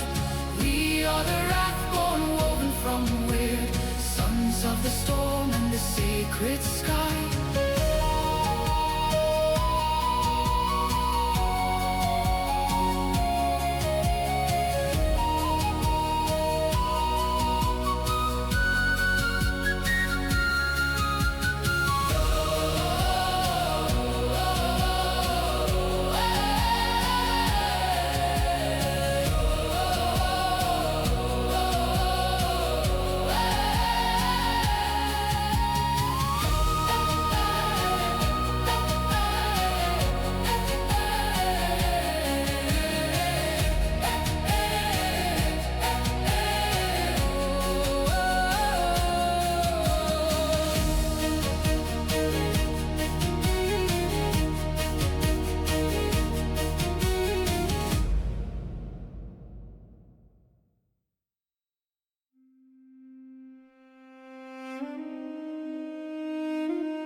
came down from the mountain, sword in hand, with fire in his eyes and iron in his blood. The serpent lay beneath the ancient stone and breathed a darkness older than the gods. The earth grew still, the ravens held their breath, the sword was drawn, the boy stepped into shadow. With open eyes, he walked toward his fate. He chose the dark to find what lay beyond. He drove the blade into the heart of night. The dragon fell, the world was filled with light. But gold has teeth and victory has a cost, and every name that shines will soon be lost. The light burns bright, the darkness always waits, and glory is the door to darker fates.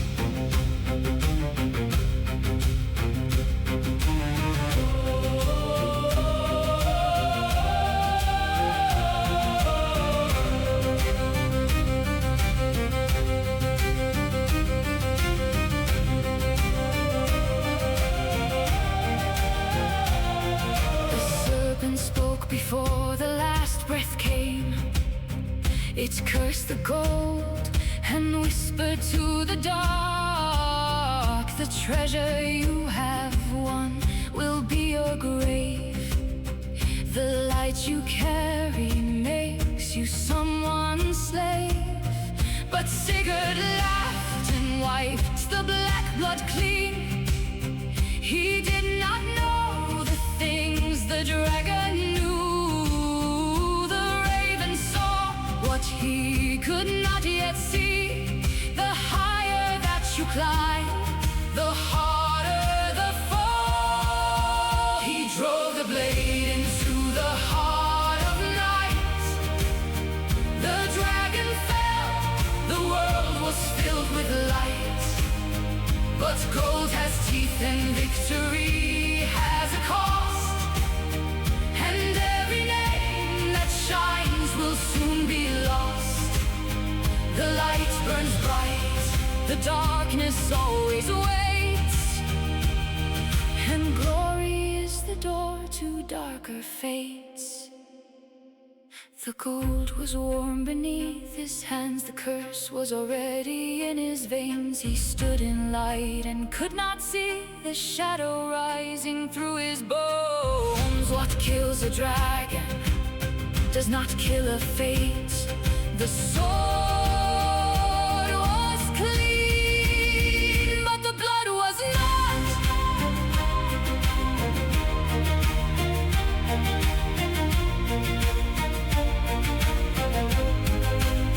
He drove the blade into the I don't really understand why people don't like it. I have heard that people don't like it, but to me it just makes more sense. I don't know, does Dan have any spells now? Is Dan here and does he have any opinion on that? Well, yeah, they pretty much fucked paladins with that one. They're talking about. You used to I be don't able to, understand why. You can smite once now on your turn as a bonus action, and used to be able you were able to smite on every attack. Because of their spells now. I see. Yeah. That makes sense. We're back. We're at the top of the round. It's Laurel. Laurel's up, I believe. And she, because Evan had gone down, she will attack with advantage onto the witch.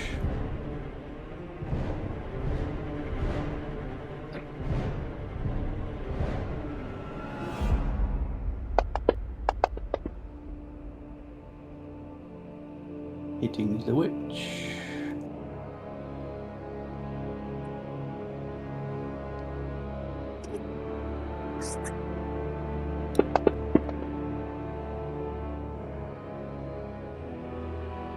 And then she will attack with her dagger.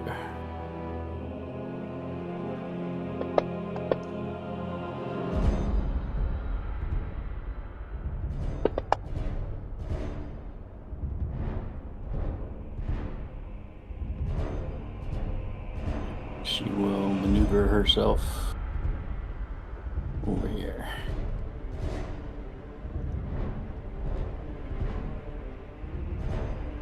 I'm going to attack with my Shadow Blade and using Green Flame Blade.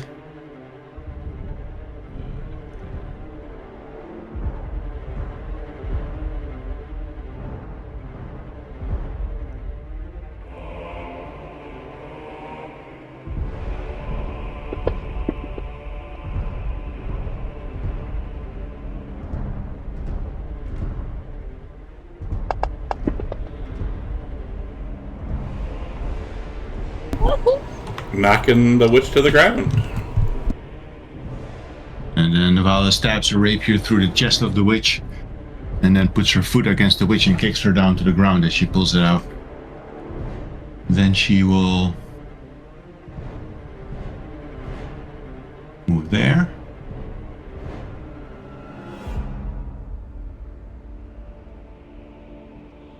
And there. You have 40 feet of movement? Actually, let me go around his... Yeah, I do. I have 40 feet of movement in Blade Song. Okay. It's above as well.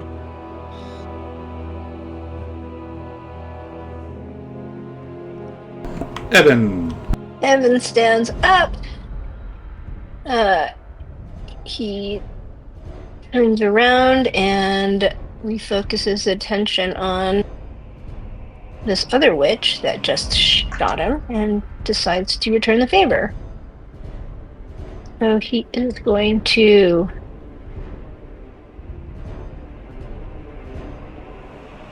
fire at her.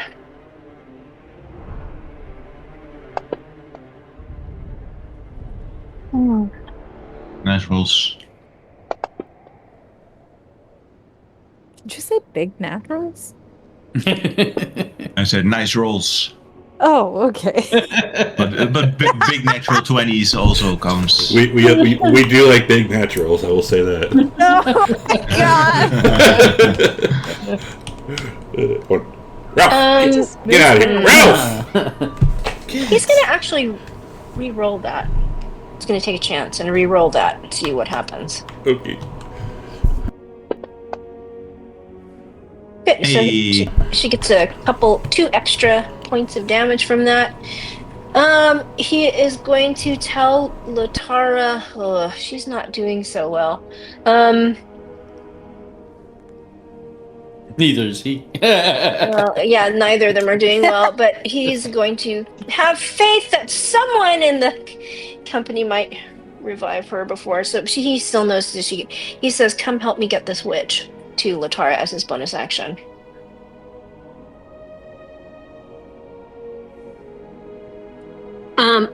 Grim sees this witch goes down, but she's a little suspicious, but she's Wait. still going to...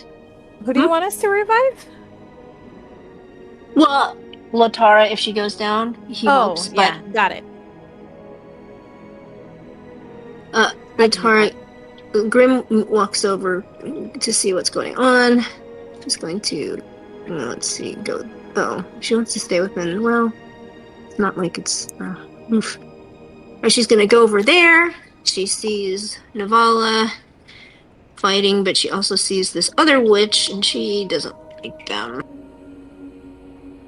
So she is going to shoot her crossbow at that one.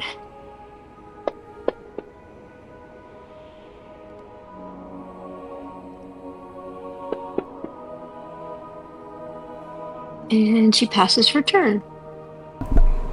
All right. I see a cone coming or something. Yeah. Or a circle. Yeah.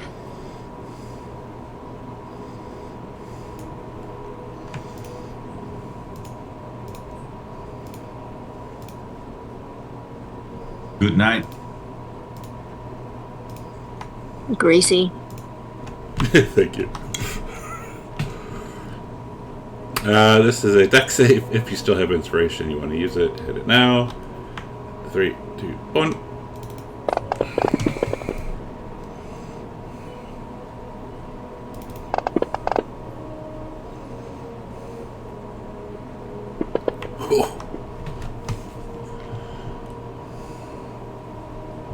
At least Calico maintained concentration, as did Laurel. I like how it turned Novala into a stone, but not Evan. Yeah, it's so buggy. Yeah, I'm just kind Yeah. of looking. I'm having to look at this because it's so confusing. Let's see. Ooh, did she kill one of her own raiders? Yeah, she killed a raider in front of Navala. Of course she did. I will heal people, don't you worry. And then she will move up.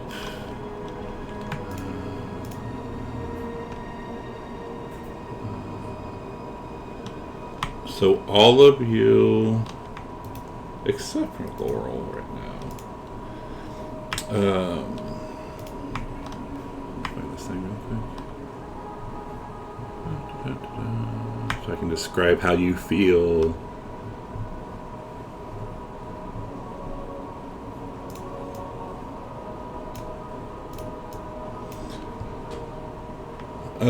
You feel a chill wind descending upon all of you, except for Laurel. Grim shivers. I don't think it's really chill, but it's a cold wind. How about that?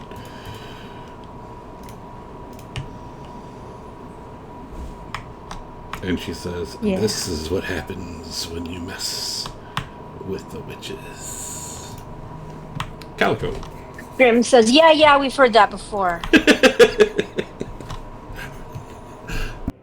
Alright. I'm gonna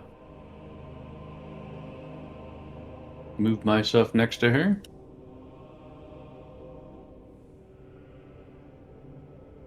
And I will cast Cure Wounds upon Navala. Okay. Wow. Calico's barely standing. He's got one. Calico is barely standing. Calico hair, no fat lady. So, when you go to heal Navala, you that wind, that chillish wind, goes over to the witch instead. No. So So Navala does not get healed? Correct. Okay. Instead, the witch looks a little healthier. Alright, Calico looks annoyed. Snack.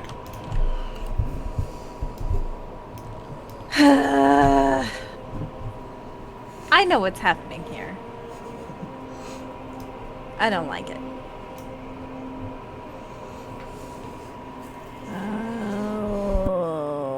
Okay.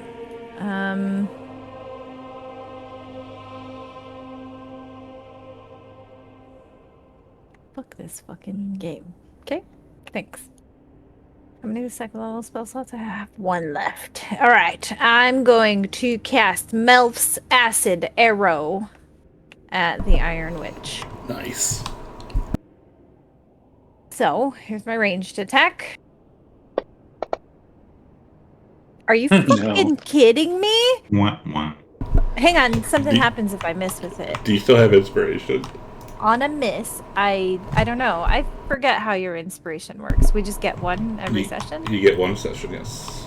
Okay, then yeah, if you'll allow me, I'll use my inspiration. That's why I asked if you still have inspiration. Wow, Hey. there's a big There use you- of inspiration. There you I go. never get those! Okay, I'll take that. So on a hit, okay, because it does different things if it hits or misses. On a hit, the target takes the acid damage. Okay, damage, and at the end of its next turn, it will take this effect once. It only takes this once. And that cold wind dissipated. Oh hell yeah! Hell yeah! Okay. Snack feels pretty good about herself right now, so I will end my turn. I got a nat 20. Write this down because it will never happen. No, I'm joking. Yeah. It will live in infamy. Laurel. Alright, Laurel will get closer.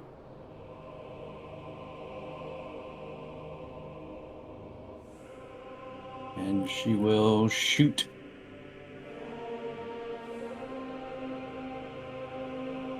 A green Eldritch Blast at her.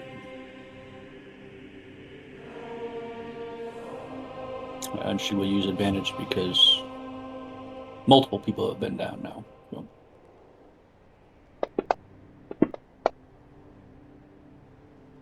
Missed. But hit on the second.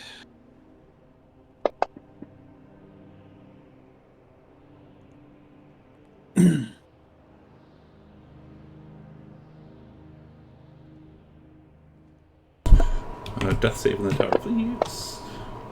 Oh, you almost hit a 20. Almost hit a 20. Evan, death save in the tower, please.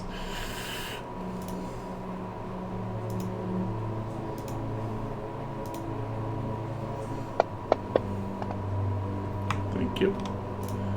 Grim. Grim sees Navala right in front of her. And she saw that Calico touched her but didn't seem to work. But she also doesn't feel the cold anymore and wondered if that's something. Well, I don't know if this is metagaming. But she'll cast Healing Word on her.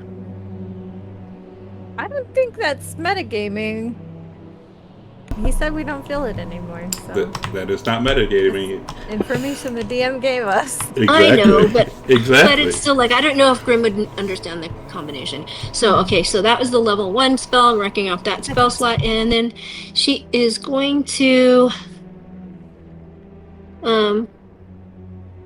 look at this and let's see, she's standing next to Calico. Oh, but Evan is dying. Okay, so that's not going to be helpful. So she's going to look at her, though, and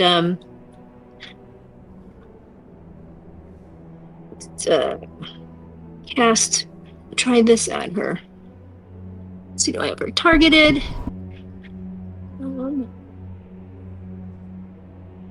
Right. You say...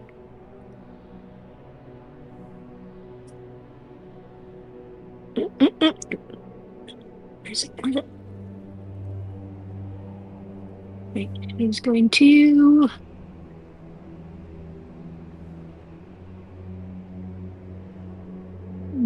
actually just make a little gesture. Might be at the middle finger, actually. That's what Shit. I'm talking about. Well, okay, there goes Did that. not work. That wouldn't Did have, not work. That wouldn't have worked anyways because it's a spell and you can't do 2 spells. Oh, okay. What? Healing Oh, word. you can't- Healing word is a spell, as is hypnotic pattern. Yeah, you can't. Oh, I don't think You I've could ever cast a realized that. cantrip and a bonus action spell, but Yeah. you can't cast 2 leveled spells in the same turn. Oh, okay. I was thinking only in terms of bonus action and action. Okay, well then she'll just shoot at her instead.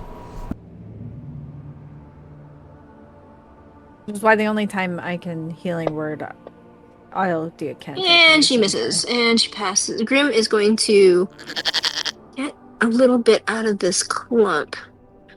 Move over here. Let's get out of the clump. No, I actually don't. Sorry, didn't want to go there. Now Calico. Well, Calico's short, so maybe he's not in my way. Anyway, pass my turn. Right. And Woohoo! Calico's turn. things. Yep. Rabbit, that's just the first round, right? Yeah, It's it's only at the end of her turn once. Alright.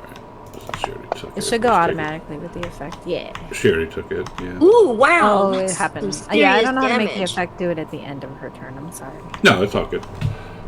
Wow, look at that damage. Nice. Well, you didn't drop it on her. You gotta drop it on her. It's fine, I'll fix it. I could drop it on her now if you want. No, because it might change it, so I just fixed it. Actually, it lets me drop it from the chat window, but See, that's all it does. All it says is 21. Anyway, I fixed it. So she's gonna claw at you. of course. I mean, you're there. The end of Calico. He saw it coming, but he didn't care. Ooh, yeah. He smiles. Oops. Alden, take me away.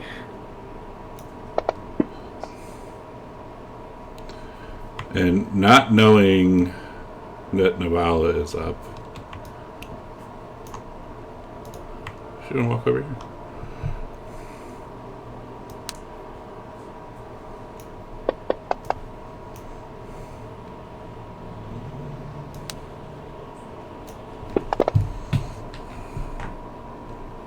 Nice, damn it. Oh shit, Laurel's Nice. down.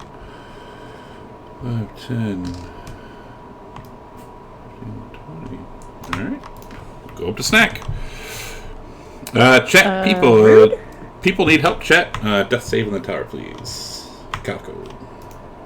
Everyone is down except for Snack and Grim. Chat. Alright, thank you, sir. Snack. Okay, I'm going to use, first off, my bonus action to cast Healing Word on Calico. I'm going to mark up my spell slot. Healing Word. I lost it. Sorry. There it is. Okay, Healing Word. I'm targeting 2 people. There we go. I fixed it. Okay. So, no more death saves for him. Damn good heal. Maximum heal. There you go. What's happening today? Feels better. I'm gonna move, not leaving her melee, but I'm gonna move into the doorway here. And with my action, I'm going to breathe radiant energy on her with my cobalt feature. Golden shower. Yes, golden shower time. Shower. Thank you. Okay, and so she should be the only one in. If you want me to draw the thing, I will. But you're good. Snack I'm and angle angling it. it so that I would only hit. I guess it's gonna hit Lotara's dead body though. Yeah. You can angle it. Okay. Yeah, But do you want me to Lotar. also hit Lotara's dead. Is she making death saves? She's already down, so don't worry about her. Okay. Yeah. So I'm gonna breathe radiant energy on her. She's gonna make a saving throw. Yeah. Fuck you, Damn. bitch.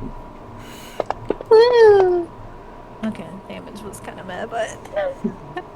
It's like as 1 point damage. it says when you shoot her, she like opens her mouth and like drinks it all. No, I'm joking. Oh, gross. Okay.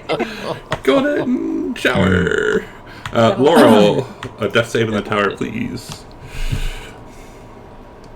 Oh, Laurel's down too. God damn it! I can't cast enough healing spells on one turn to get everybody up. So Navala. Navala will get up without her movement. And she will cast Healing Word onto Laurel. I got you on that. No. Yeah, I agree. Not quite as impressive as Snacks. nope, not And even. then she is going to move Or 15 Finnan. feet over here. I get bonuses to mine though, so. Rip Finnan. And then she will cast Firebolt at the witch. I'd hope she cast it at the witch and not someone else.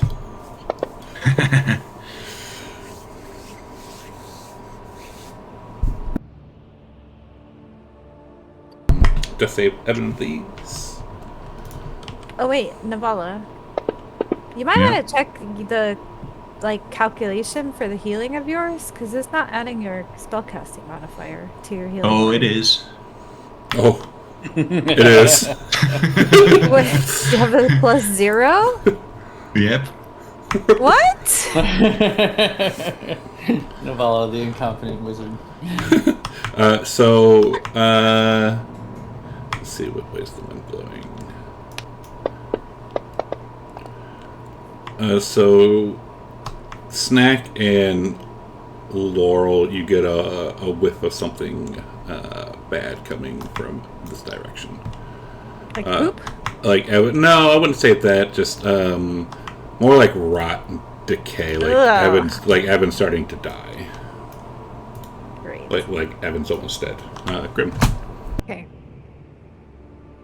Grim is going to let's see, hold on a second. Just look at a couple of things. Oh, good. Okay, and perfect. So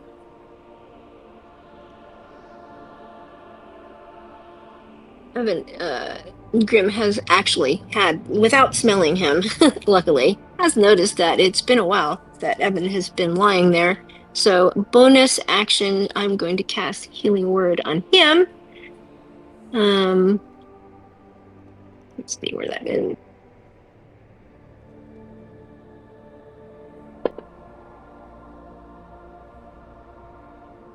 And then she is going to shoot at the witch. Because she can't cast another spell. Shoot the witch. Shoot the witch. God damn it. Alright. She is going to stay there and pass her turn. Alright. Oh, since we leveled up, our proficiency bonus went up, right? Correct. Yes. I can use my breath weapon 3 times now. Nice. 1 and 2 snack.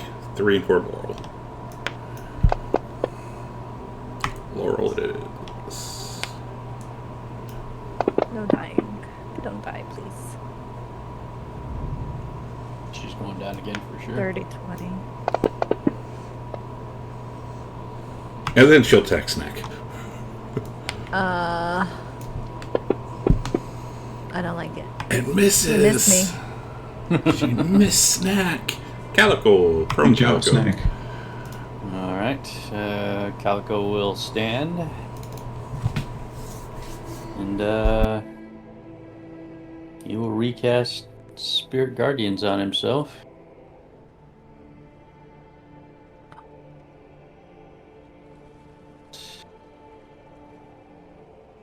Go stand.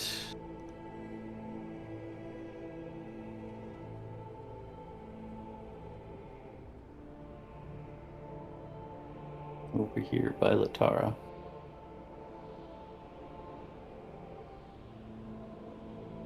You don't have enough movement to get there. Oh, alright, well, I'll stand right here then.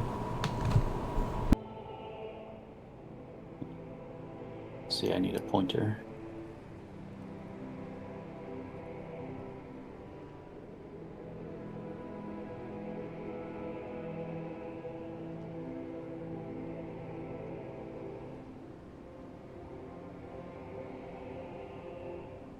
It's my turn already? Okay. Who's down? Laurel? Pretty much everybody. Laurel's down. Evan's down still? Evan's No, on the ground. Just Laurel. Just Laurel's Just down. Laurel. Just Laurel and Latara. Okay. Yeah, just Laurel. I'm gonna bonus action Healing Word Laurel.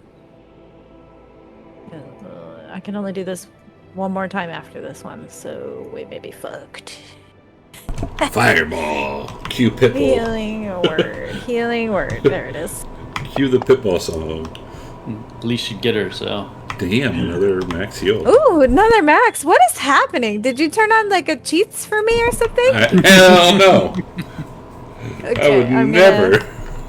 I got 2 more breath weapon attacks, so I'm gonna breathe on her again.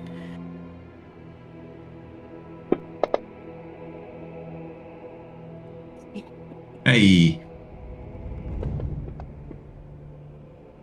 Oh, better damage. Okay, I can do that one more time. I'm gonna end my turn. Laurel will stand up.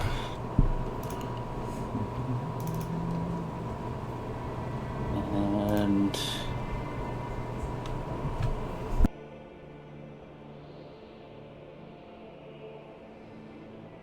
does the witch have anything metal on? She does not. Alright. Then she will recast Spirit Guardians. Well, no, that's a spell. Never mind. That's not a bonus. Well, is it a bonus? Hold on, let me check. Spirit Shroud. Isn't It's highly. bonus. It is a bonus. It isn't really. Wow. Yes. But then she would only get 1 attack instead of 2, but it's still pretty good. Does this lady look hurt yet? Oh, she's bleeding. Yeah, she's bleeding. Okay.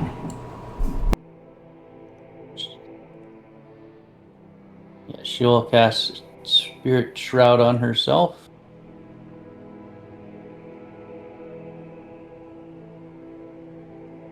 And she will use advantage because everybody's been down. And she will attack.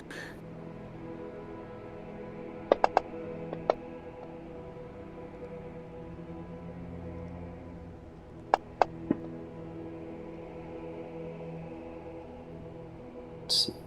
Puts a couple of effects on her.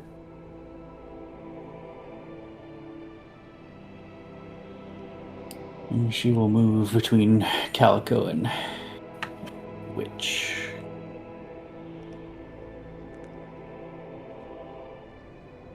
Navala will move backwards 10 feet. Actually, yeah, nobody is down. And casts with her wand magic missiles.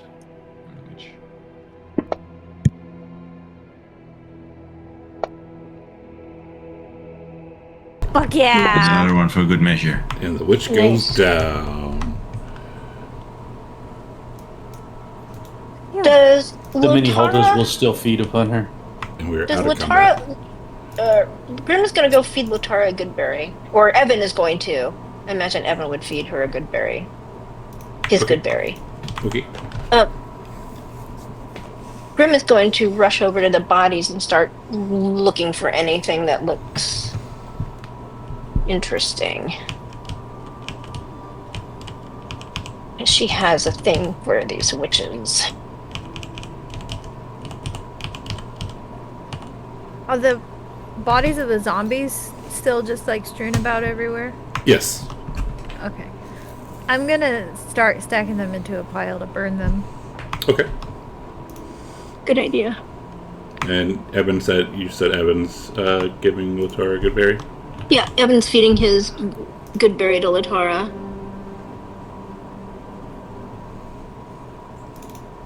And Grim is this- going- In Evan's head, Lotar says, now did Naval learn a lesson on all of this? You broke up. In Evan's head, Lotar says, now did Evan learn a lesson in all of this? Calico's just muttering to himself, sure, stay in the town, don't go in the woods. What could go wrong? Does Grim find anything on the body? She witches. can roll an investigation.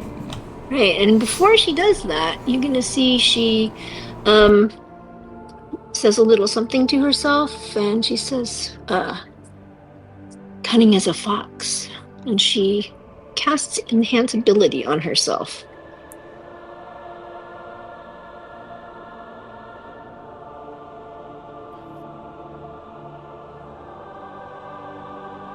And so, gives her advantage. So she's going to check both of the bodies.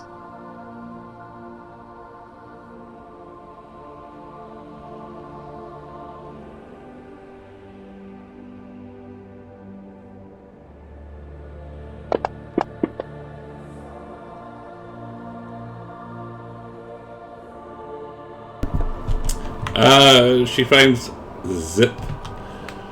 She knows that just for one. she Does knows she do that for one of the body or both of them? She knows that these are bodies and that they're wearing clothes, but she's not sure about much else. Oh my god. So was that roll was for both bodies, or is it one for each body? That is for Okay. both. God I'll damn take it. the body nearby here and She then. asks Navala to help her.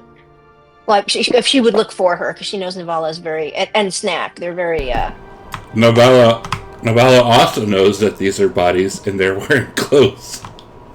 These witches don't have a lot on them. She asks Snack. Yeah. I'm like in the middle of burning zombie bodies. She wouldn't mind looking at the witches before we throw their bodies on the pyre as well. Sure. Yeah, I'll go inspect the witches. What did you want me to roll? Investigation.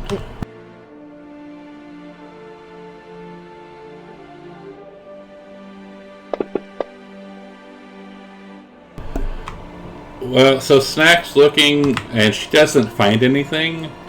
Snack is look. Oh my god, this fucking piece of. I hate. We can't hear you. I know you can't.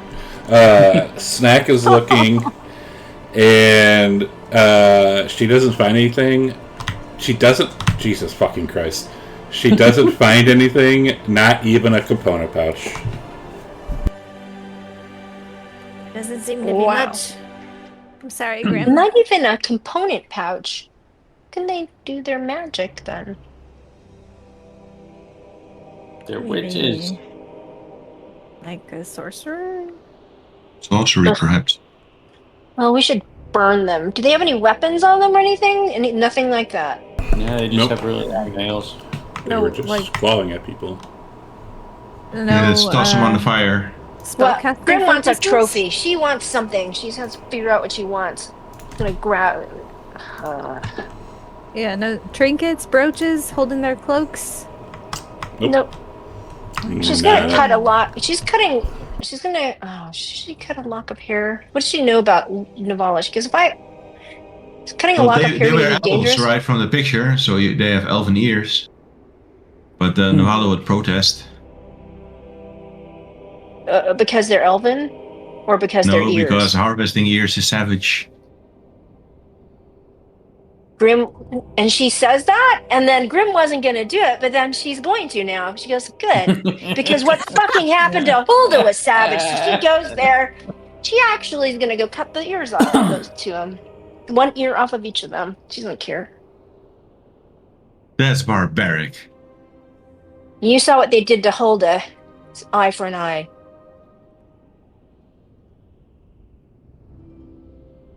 And then Navala will help toss them on the fire. Okay.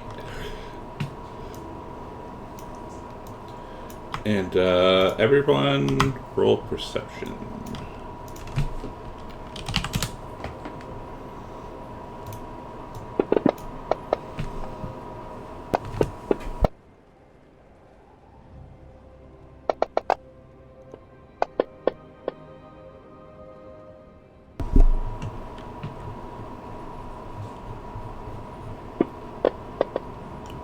Alright, so everybody but Snack, as these bodies are burning, you see this appear in the flames. Everybody but who? But Snack. Oh, Snack lame. does not see this. And then it disappears. I think we would recognize that as hell because we saw a statue of her, right? You have seen Yep. statues of her. Well, Yeah. we saw her earlier, and some of us saw her earlier too when we went into the war keep and killed those raiders.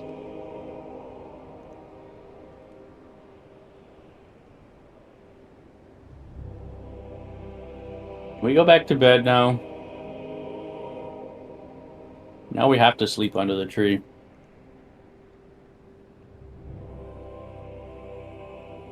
Calico's gonna climb up the tree next to the fire.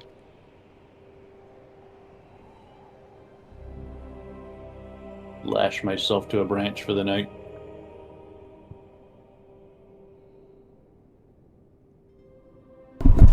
Flash yourself to the branch, that's great. Alright. Are we finally going to try to sleep now? Try to sleep. Let's see what happens. Calico went up the tree. Yeah, you get a long rest. That's where he wanted to go in the first place.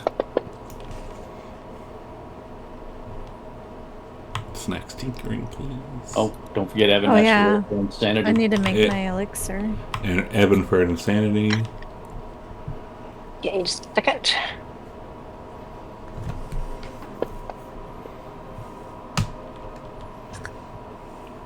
Actually, this. That's actually pretty good.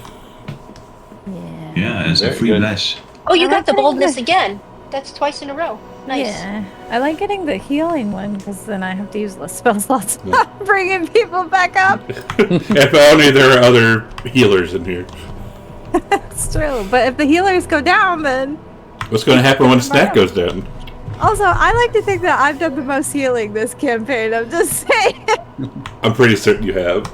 Or, yeah, well, that between you and Laurel because of the good berries. True. Yeah. Oh yeah, the good berries are key. You've probably done more And David- healing, but she's probably brought more people back to life. Yeah, I think so. I forgot about the berries in combat, but Grim is often did. not next to people. Speaking of which, Laurel will make her good berries. Laurel did not have spell slots to make good berries. Oh, You used two on spell shroud. that's true. So we don't have good berries No this good time berries around? today. No Okay. good berries. Okay. Unless you let her take a short rest during the day sometime. Unless the party decides to take a short rest sometime during the day. When we hit 6th level, I can make 2 elixirs per day. That's Whoa. gonna be dope. Whoa. Whoa. Whoa, I need to whoa, level whoa. up, DM. Okay? Well, you should be level 6 by like July. Maybe August. Yeah. I think I don't know. It's almost June. I mean, it'd probably be May. I would say no. It's not going to be in May. I would say because I think in Odyssey the longest we went was like 9 months between levels. Yeah. Anyways, so waking up the next day, everyone roll a perception.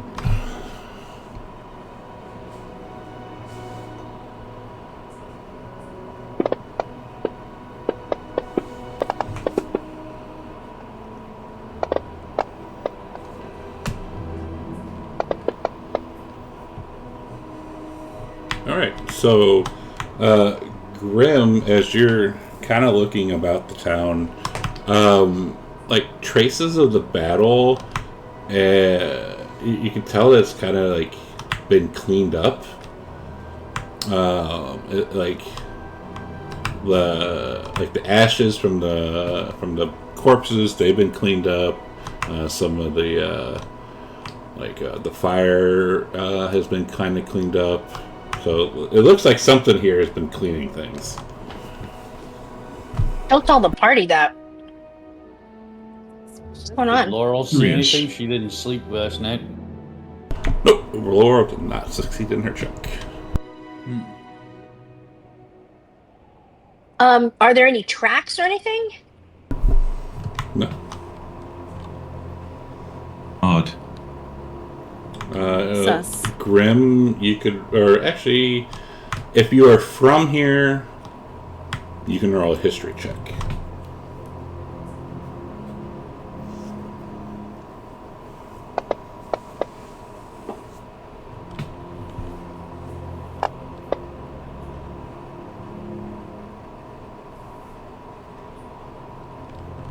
Alright, so Eben, you have heard of something like that. They are called Tomty.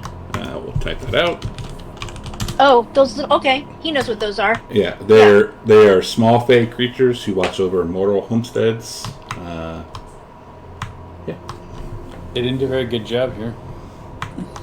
and Dead. you could, you could suggest, or it's been suggested that you could leave gifts for them, and they like gifts, or not. It's up to you. All right. Well. Is that going to explain that to Yeah, he would the explain it. foreigners here? Yeah. Okay.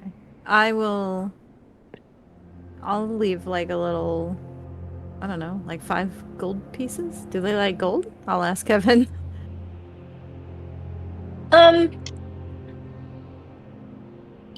He doesn't know. He doesn't know exactly what they like, but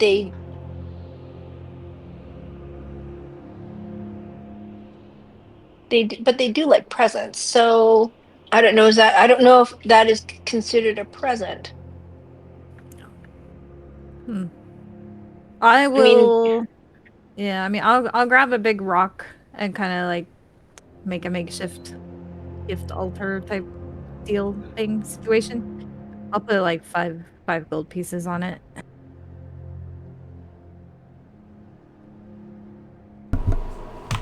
I gotta do math. Okay. Yeah. And that about makes sense. the last thing I want to do is be pestered by fake creatures. That's great. All the more reason to leave them a gift to thank them and get them on our good side. That just attracts more of them.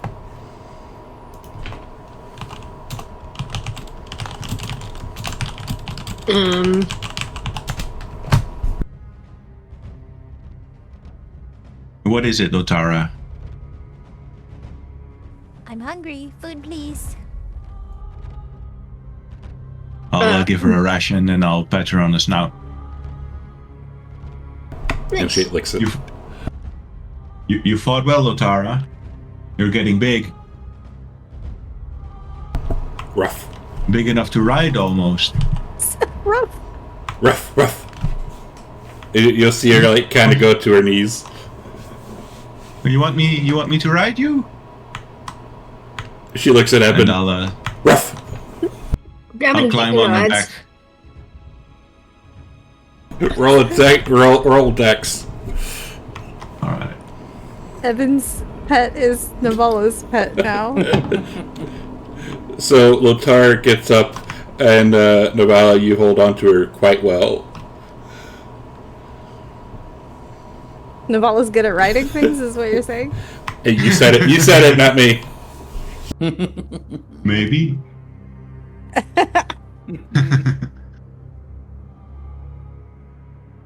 You should ride her into battle sometimes, Evan. This is quite doable, quite manageable. Yes, let's torture the DM with mounted combat rules. No, the DM already has mounted combat rules ready to go. That's actually part of his class. It's part of the class, yeah. Nice. After a while, Navala will, when Lotara stops, she will get off and she will give Lotara another ration. And she'll lick it and like get half your hand in her mouth as she's licking it. And Navala will draw out her hand and it's like covered in saliva and drool, and she'll shake it and then cast prestidigitation to clean her hand.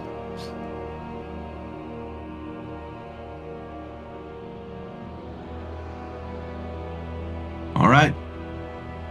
Should we continue onwards? Yeah, and as you're getting ready to continue, Lotara starts, like heading northwest, and all of a sudden she stops, and Evan, in your head, you hear "squirrel," and she takes off running. Evan's eyes. Grim leans down and also puts down 5 gold pieces for the Tomten. She puts it tries to put it in a little pretty pattern next to snacks, so it like can look like a little present, so it's pretty. Laurel will leave a green bauble that she found somewhere. Nice. Navala will pick up the squirrel by the tail and look at it a bit disgustedly and say, "Thank you, Lotara." And says, "Do you want to eat it?" Rough. And she will throw it high up into the air and in an arc towards Lotara's mouth.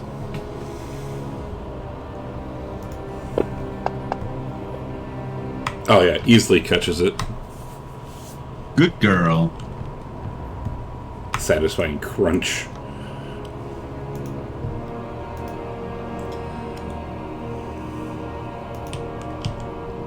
Alright.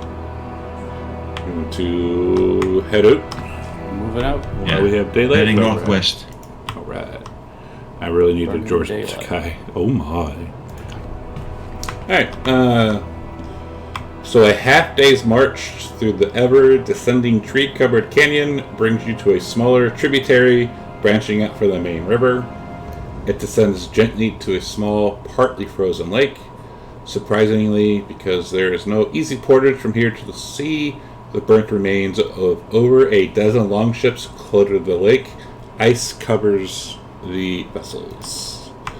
On the western shore are the remains of a village, larger than the previous. It too has been burned to the ground, though perhaps not as recently. Wow. All the places we visit have been like destroyed already. Yeah. Haters.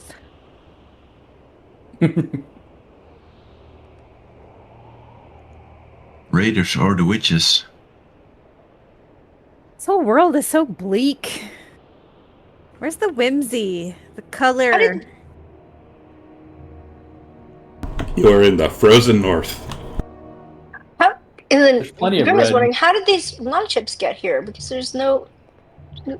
We're in the middle of the land. How did they get here? She's going to look around the longships. Do they have any clan markings on them? You do not see any. Is there anything in them? They are. You won't be able to like investigate them from where you're at. Like they're in the lake. Oh, okay. Unless you go unless you go into the water where it's freezing, extremely freezing cold. No, do you suppose... Well, we should check out the village. Maybe if there's any bodies in there, we should burn them. Or, I guess, well, if you look from the shore, you could do an investigation, but it'd be kind of a high DC.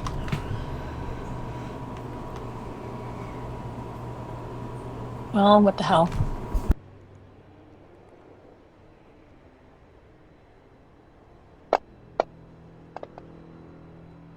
Yeah, no, you don't see anything. Or Grim doesn't see anything. Okay. Evan, upon closer inspection from the shore, several of the ships appear to have been built from ironwood and were clearly intended to be warships, and each burned just as easily as any other ship when put to the torch. Whoa.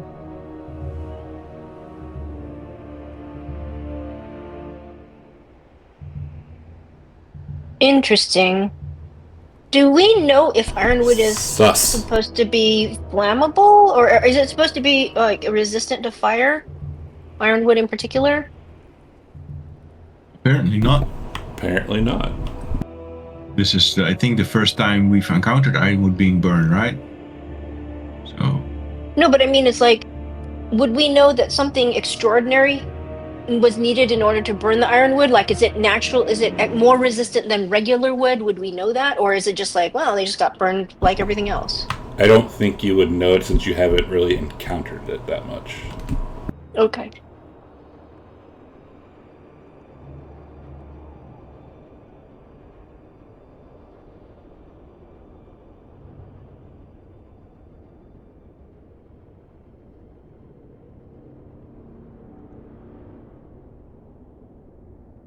Do we see anything in the village?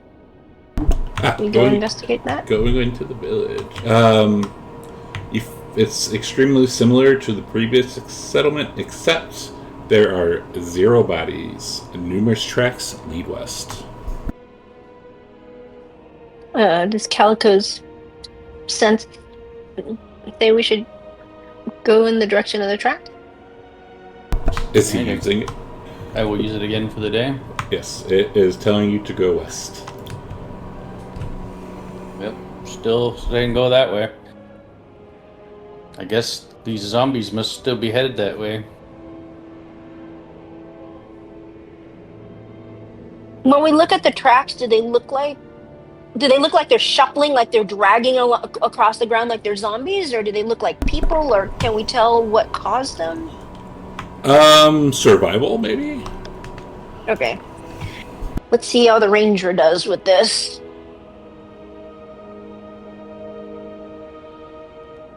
Oh, Grim will try for the hell of it.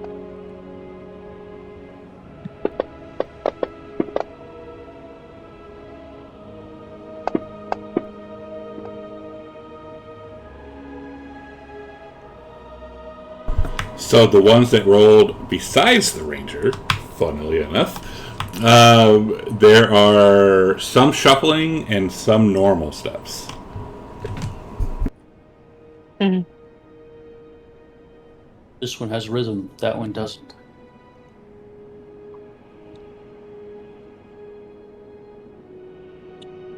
Well, thank goodness you have that ability, Calico, because looks like you might run across more zombies. I wonder if Rockpipe might be under siege. this rate. Yeah.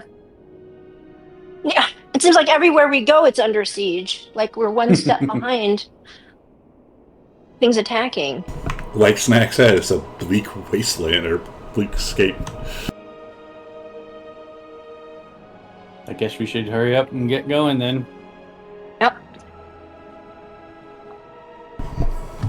All right. So continuing on,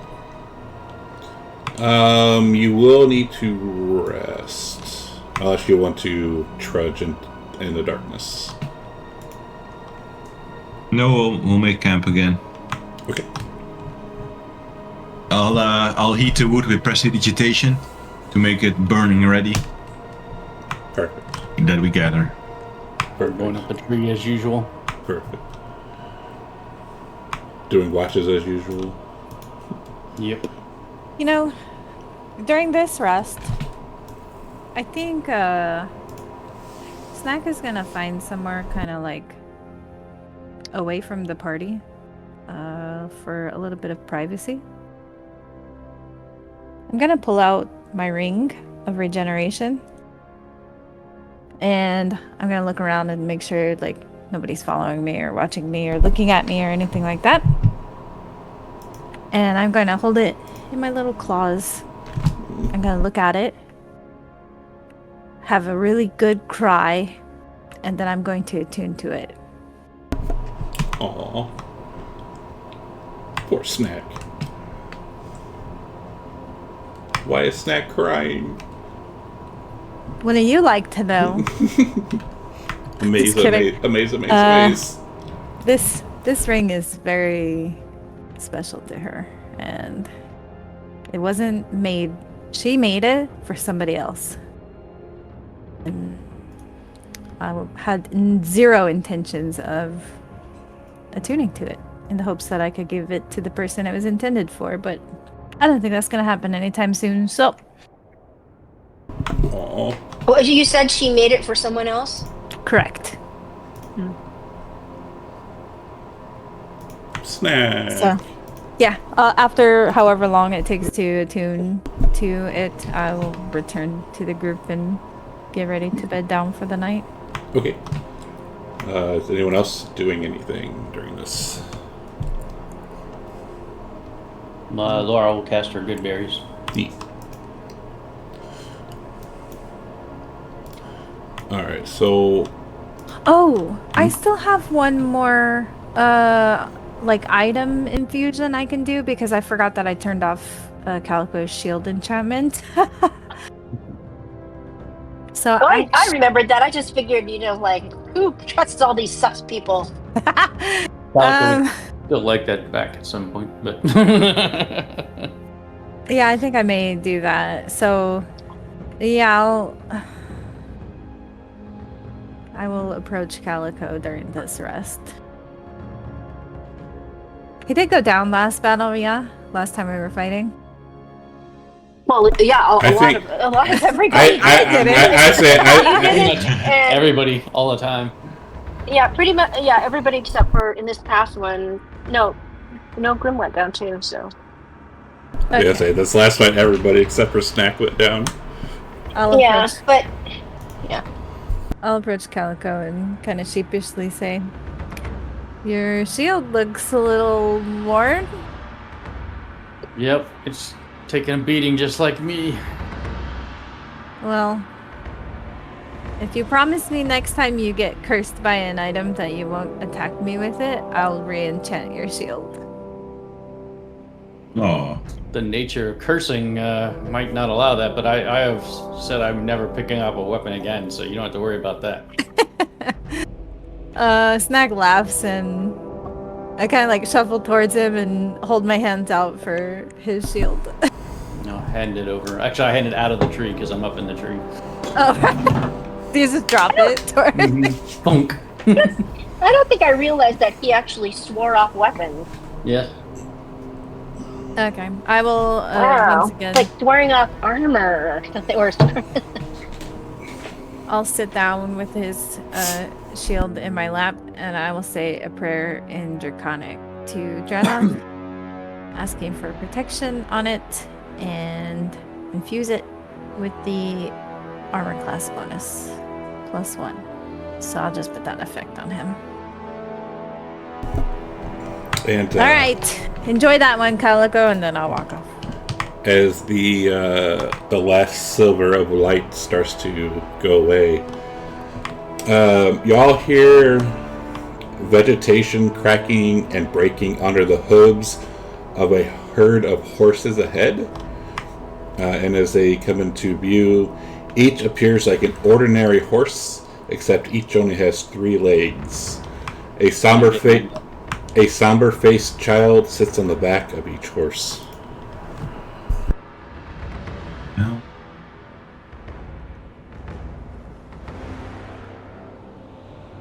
I'm hiding in the tree. I I'm cast staring at invisibility. these.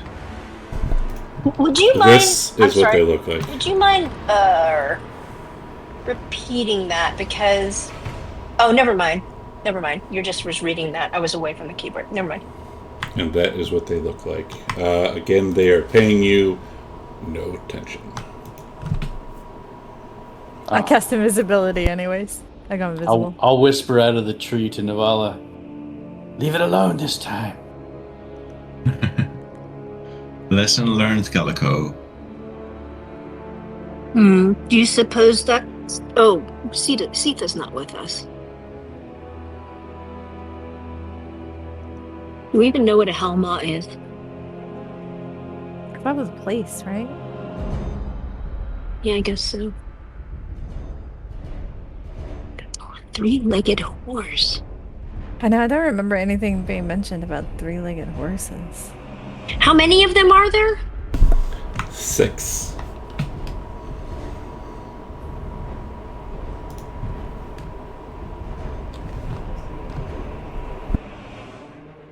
That's 18 legs. I said a herd of horses. That's a lot. Well, it's a small herd of 6, then, right? With the children on the back, which is kind of creepy. Yeah, it's weird. I'm invisible, so... I'm hiding in the tree. I'm just sitting by the fire looking at this. Huddled up against the cold.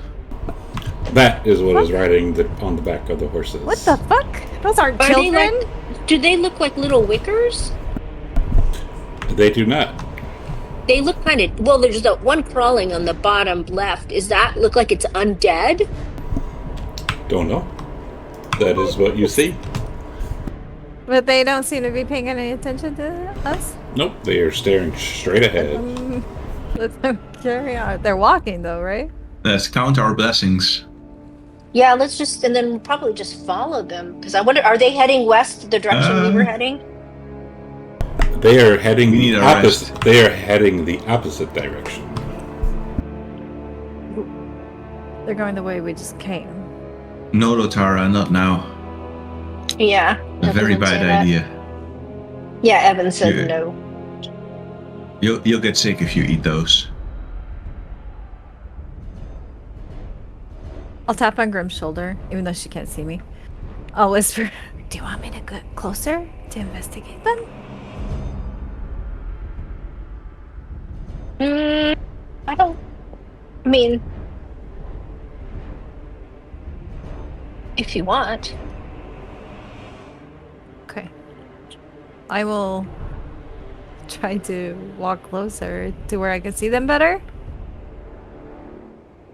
And see if I can tell if they're monster people or something like that and not real people. What kind of roll do you want to do for that?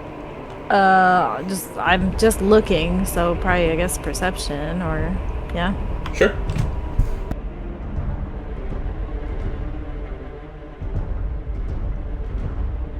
I don't have a very good perception bonus though, so Well, could you do investigation or no? Oh, because you're looking at just perception. Yeah. You are unsure, Snack. How far am I from them now? Like 15, I would have tried. maybe 10, 15 feet. Ooh, I'm pretty close. I'm gonna just observe them until I don't know. I guess until they're too far away to be observed anymore. All right. So you lose sight of them after about 5 minutes if they have passed you, heading in the direction you all just came from. Okay. I'll return to the group and say I couldn't tell what they were. They just looked creepy. That's suspicious. Why are they heading back where we came from? See where they came from. All this activity at night in the woods reminds me of an army on the move. Yeah, that's a good point. Where I come from, the dragon armies always move at night. Well, remember what that scorpion creature on the island said, that they're being summoned by Buddha to come back or something like that. Yeah. And that's what that creature said about the the first, that orcish thing we saw. Yeah. Said that Buddha, so maybe Buddha is collecting an army of Jotun. Seeing that she is also in some way related to the Ironwood Witches. Because they call these zombies that are being returned their troops, their thralls. So perhaps Boda and the Ironwood Witches are in league. Some powerful necromancy too, yeah? Indeed.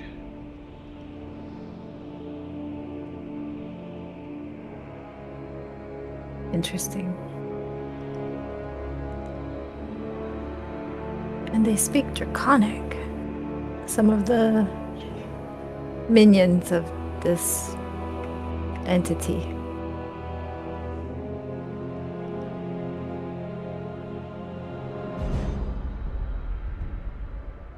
Let's continue our rest. Yeah. Turn off my invisibility. All right.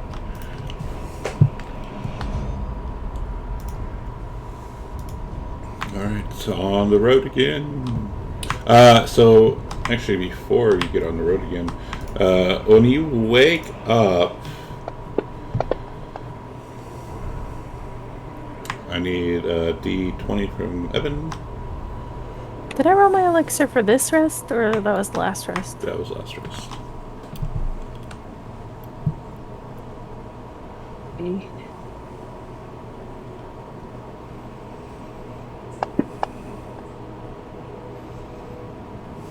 Yes. Nice. And roll from Evan. Thank you. All right. So as you, what's that? Getting close. As you wake up, you see that your camp has been cleaned up pretty good. I know Laurel's not sleeping, and she did not see any of this. But you do see next to like the campfire a couple of meals that have been prepared, like very nice smelling meals, and they're still warm. Sus. Aw, that's nice. Whoever left stuff for the Tom 10, I think maybe we could share it. But remember what happened with the food that we just magically found in the the cellar place, and then there was trees growing out of people. Grim's gonna eat it. She knows about this. She heard about Tom 10. You're so brave. All right, roll me a D20, please, Grim. Does anyone else eat the food? I'm gonna wait and see what happens to Grim before I eat the food. Calico will come down and eat too. Laurel doesn't eat, so she won't. Yeah. When did we encounter these tumte before? Yesterday, when they cleaned the square where we had You- had the battle. Like before today's session. Oh, you have not. Oh. Do I Well, need to you roll wouldn't. too? Are you eating the food? Yes. Sure, roll a D20. You wouldn't know, Snack, but it's a local legend. I mean, people who are from Grimnir would Oh, okay. know I about understand. them. I was like, how do I not know about this? Well, It makes sense. That's what Evan was. That's what when we were like Yeah, half I hour ago. understand now. Evan would have told you all about him. But you don't see any visible changes from Grim or Calico.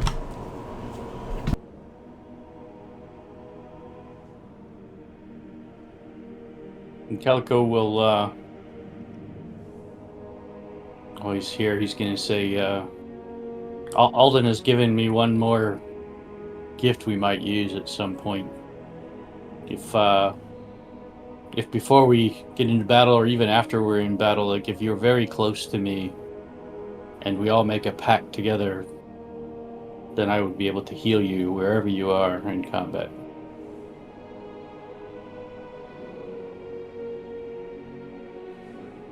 What kind of pact do you need us to make? You just have to use your reaction to cut your hand with mine. Sorry, did you say cut? Yes, just a little bit of blood. Not even enough to do damage. Nope. Last time I gave somebody my blood, it was a mistake. You don't have to give it to me. You just have to cut it to show that you're sharing in the spell. But it's up to you. I'm willing to give it a try, Calico. I trust you won't trick me. We've traveled together long enough now for me to give you some level of trust. I am sworn to help you if I can. Yes. Magic, necromancy. No thanks.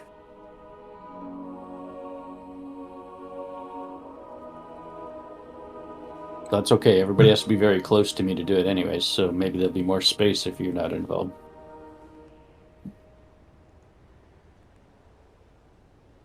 My eyes look down at your shield and I'm like thinking I should turn it off again. I offered, you said you didn't want it.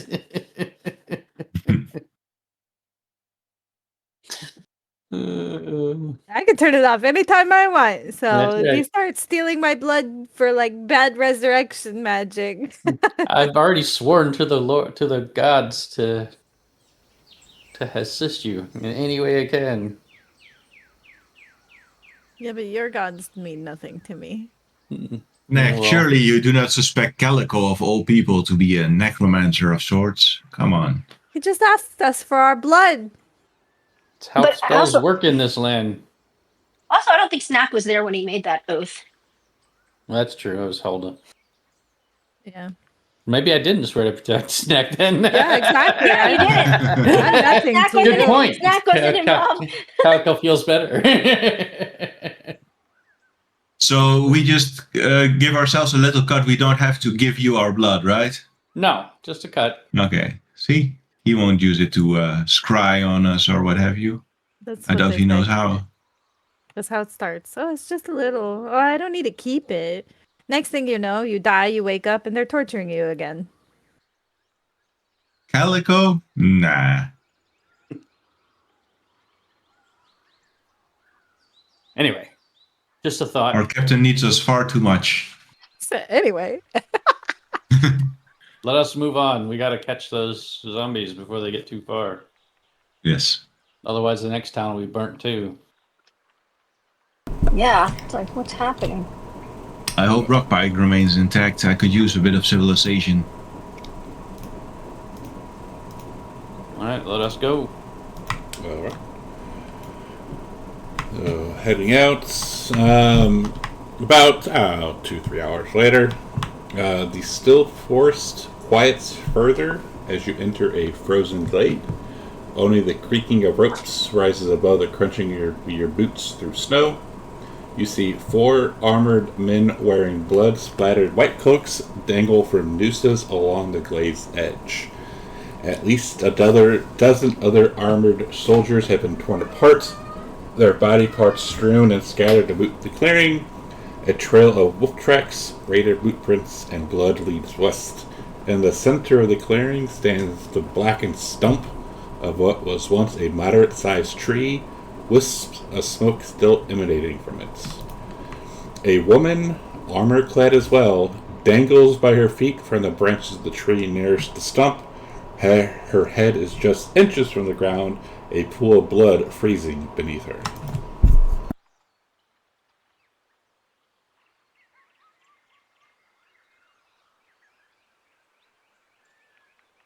I'll check out the Wow. woman.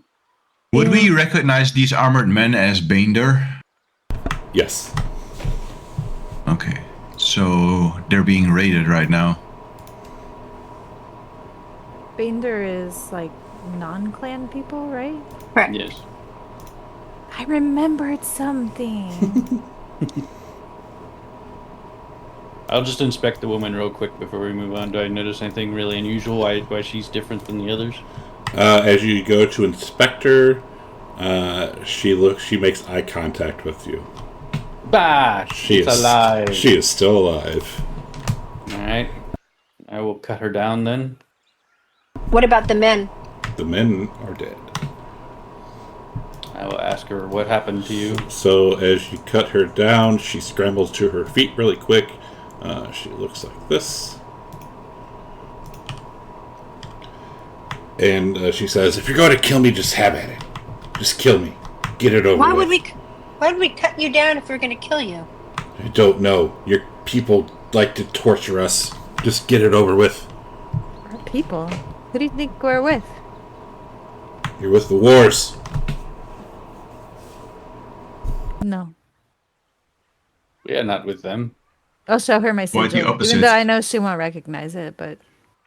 They Do may we hate us recognize- even more than they hate you. Laurel would step forward and tell her, like, I was one of you once. Do we recognize her? Oh, she has Bander armor on? Yep, that is what she looks like. You can roll persuasion if you're trying to convince her. Ralph, go! Alright. Damn, dude. She'll use advantage. Well, she probably doesn't have any. Well, yeah, she's got plenty because people have died. Persuasion.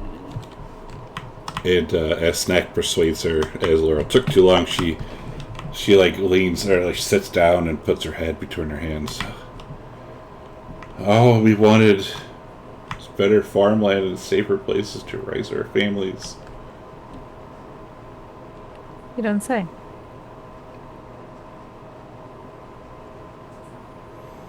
That is a goal that is very honorable. My name is Lan. I'm the leader of the Snowcloaks. I am Snack, Jarl of Clan Hather. Clan Hather, you are Jarl. Interesting. What did she say? She's leader of the what? Snowcloaks. Snowcloak. You have never heard that term. No, but I want to write it down. May I check you for wounds? If you're wounded, I can heal you. Yes.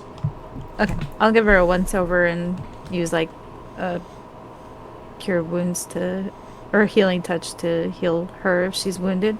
Yeah, she has been beaten up.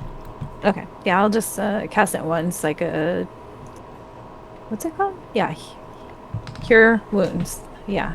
I'm just Your gonna mark wounds on are the spell healing slot. word. You were saying one or the other.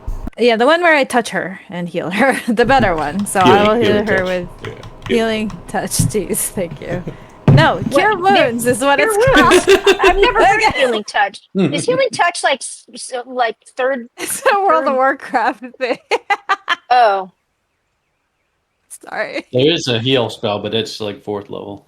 Oh yeah, yeah. Okay, cure wounds is what I was trying to say. I expend the first level spell slot and heal her with cure wounds. All right.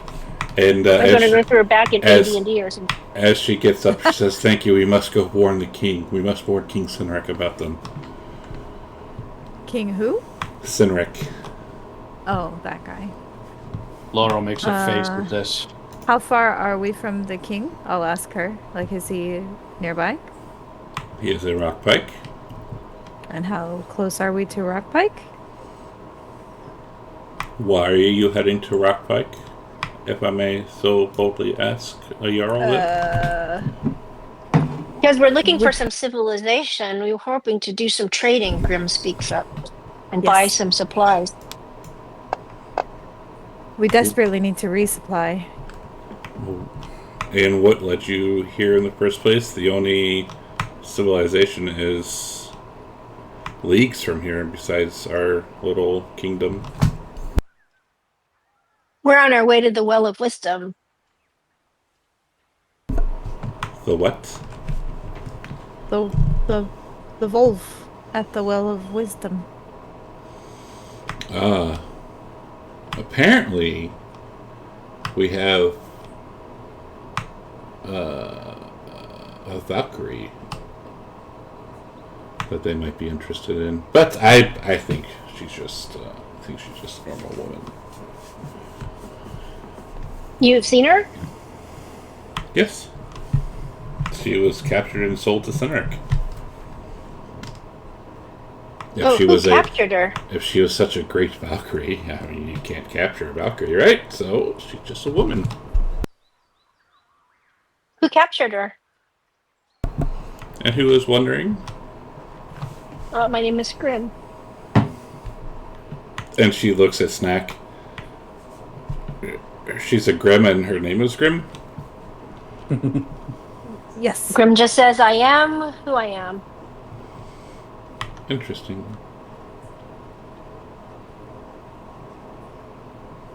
Well, you can lead us to Rockpike. Seems like a good idea to travel together. We could make it worth your while, and I'll, make it look like I'm gonna reach for my coin pouch. And hoping that she understands what I'm saying. Yeah, and she looks at you quizzically. Pay you to guide us to Rockpike. Would you like that?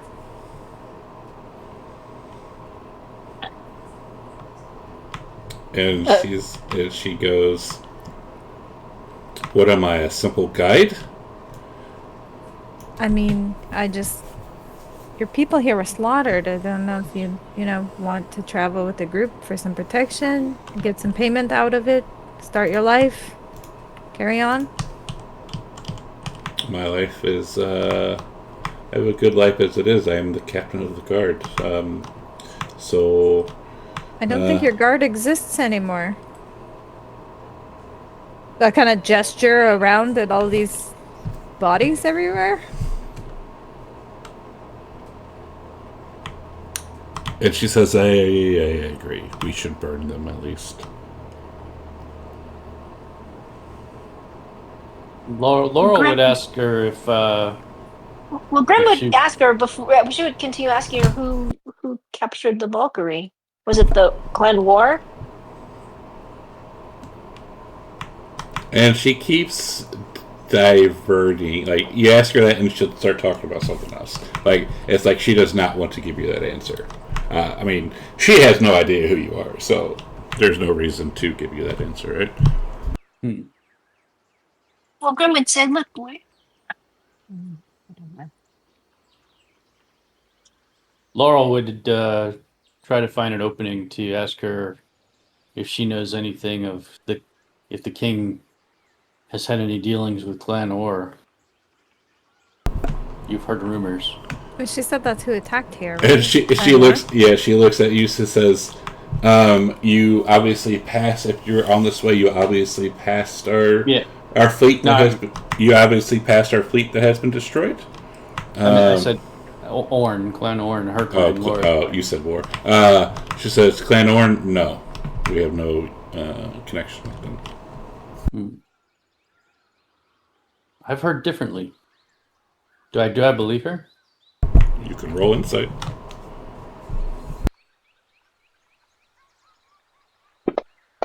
Navallo says, well, I think it's best we all head to Rockpike with minimal fuss and without asking too many questions, it seems. Laurel, you are unsure. So she would rather stay here in the wreckage of things than get paid to guide us to Rockpike? I don't understand that. Well, she wanted to warn King Cendric anyway, right? So let's travel with her. She didn't want to. I think offered to pay her to take us there, and she didn't want I think she might have been offended at being offered payment. I know the way. I know the way. She's like a guard captain. Yeah, Calico already knows the way, and it's beneath her to treat her like a simple guide. Yeah, that's what she was getting at. Because she's captain of the guard being reduced to a guide. How about this? You guide us to Rockpike and we'll call it even for freeing you. And she will agree. But once we get there, you are on your own. Very well. Laurel, just fine. Laurel, you are unsure. She's gonna keep a very close eye on her then. And again, she says we should burn these bodies, though. We do not want anyone coming back. I can assist with that. I'll start All stacking and firebolting. All right. Grim's heat gonna up the frozen wood. Grim's gonna actually, she heard her say that she doesn't know anything about anything doing with Clan Orn, but she's gonna see if she believes. I'm gonna use my advantage.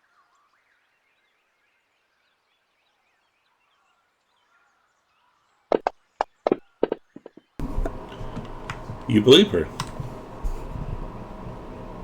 Okay.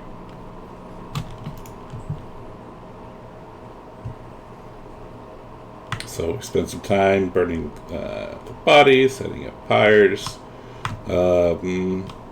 And she gets ready to leave and says, "Keep up. I will not suffer any stragglers. If you get lost, you get lost." How far do we have to go? How long will it take to get there? Maybe a day, but we push on. And with that, we'll pick it up next week. We still have to get past the possible siege. Yes, you do. That's why we're stopping So that's here. a problem. Yeah. Siege is happening at Rockpike, though, yeah? Don't know. But you can assume by the tracks that lead west. Yeah, I was gonna say you could assume by the tracks, and you haven't seen anyone. You see all these dead people, the dead guard. You could probably ascertain that yes, the siege is happening at Rockpike. I'm gonna ask you a question, Giorgio. That's my question. Well, I could either ask it privately, or I said, would this be, Evan's looking around, he sees this clan war is causing all this trouble. He also knows that people have said, although he doesn't really believe it, that he's supposed to be the new head of Clan War. Does anything happen, or does he just keep on with the group? He keeps on with the group. In regards to Evan, I will talk about that after we kill the stream. Okay, cool. I know you're tired of playing it, Mike. Well, I'm not tired. I'm happy to play him, but it's his character. Again, we'll talk about it after we're done. Cool. Actually, I'm going to cut the stream now. All right, stream, we're done. Thanks for hanging out. We'll be back next week. Until then, goodbye.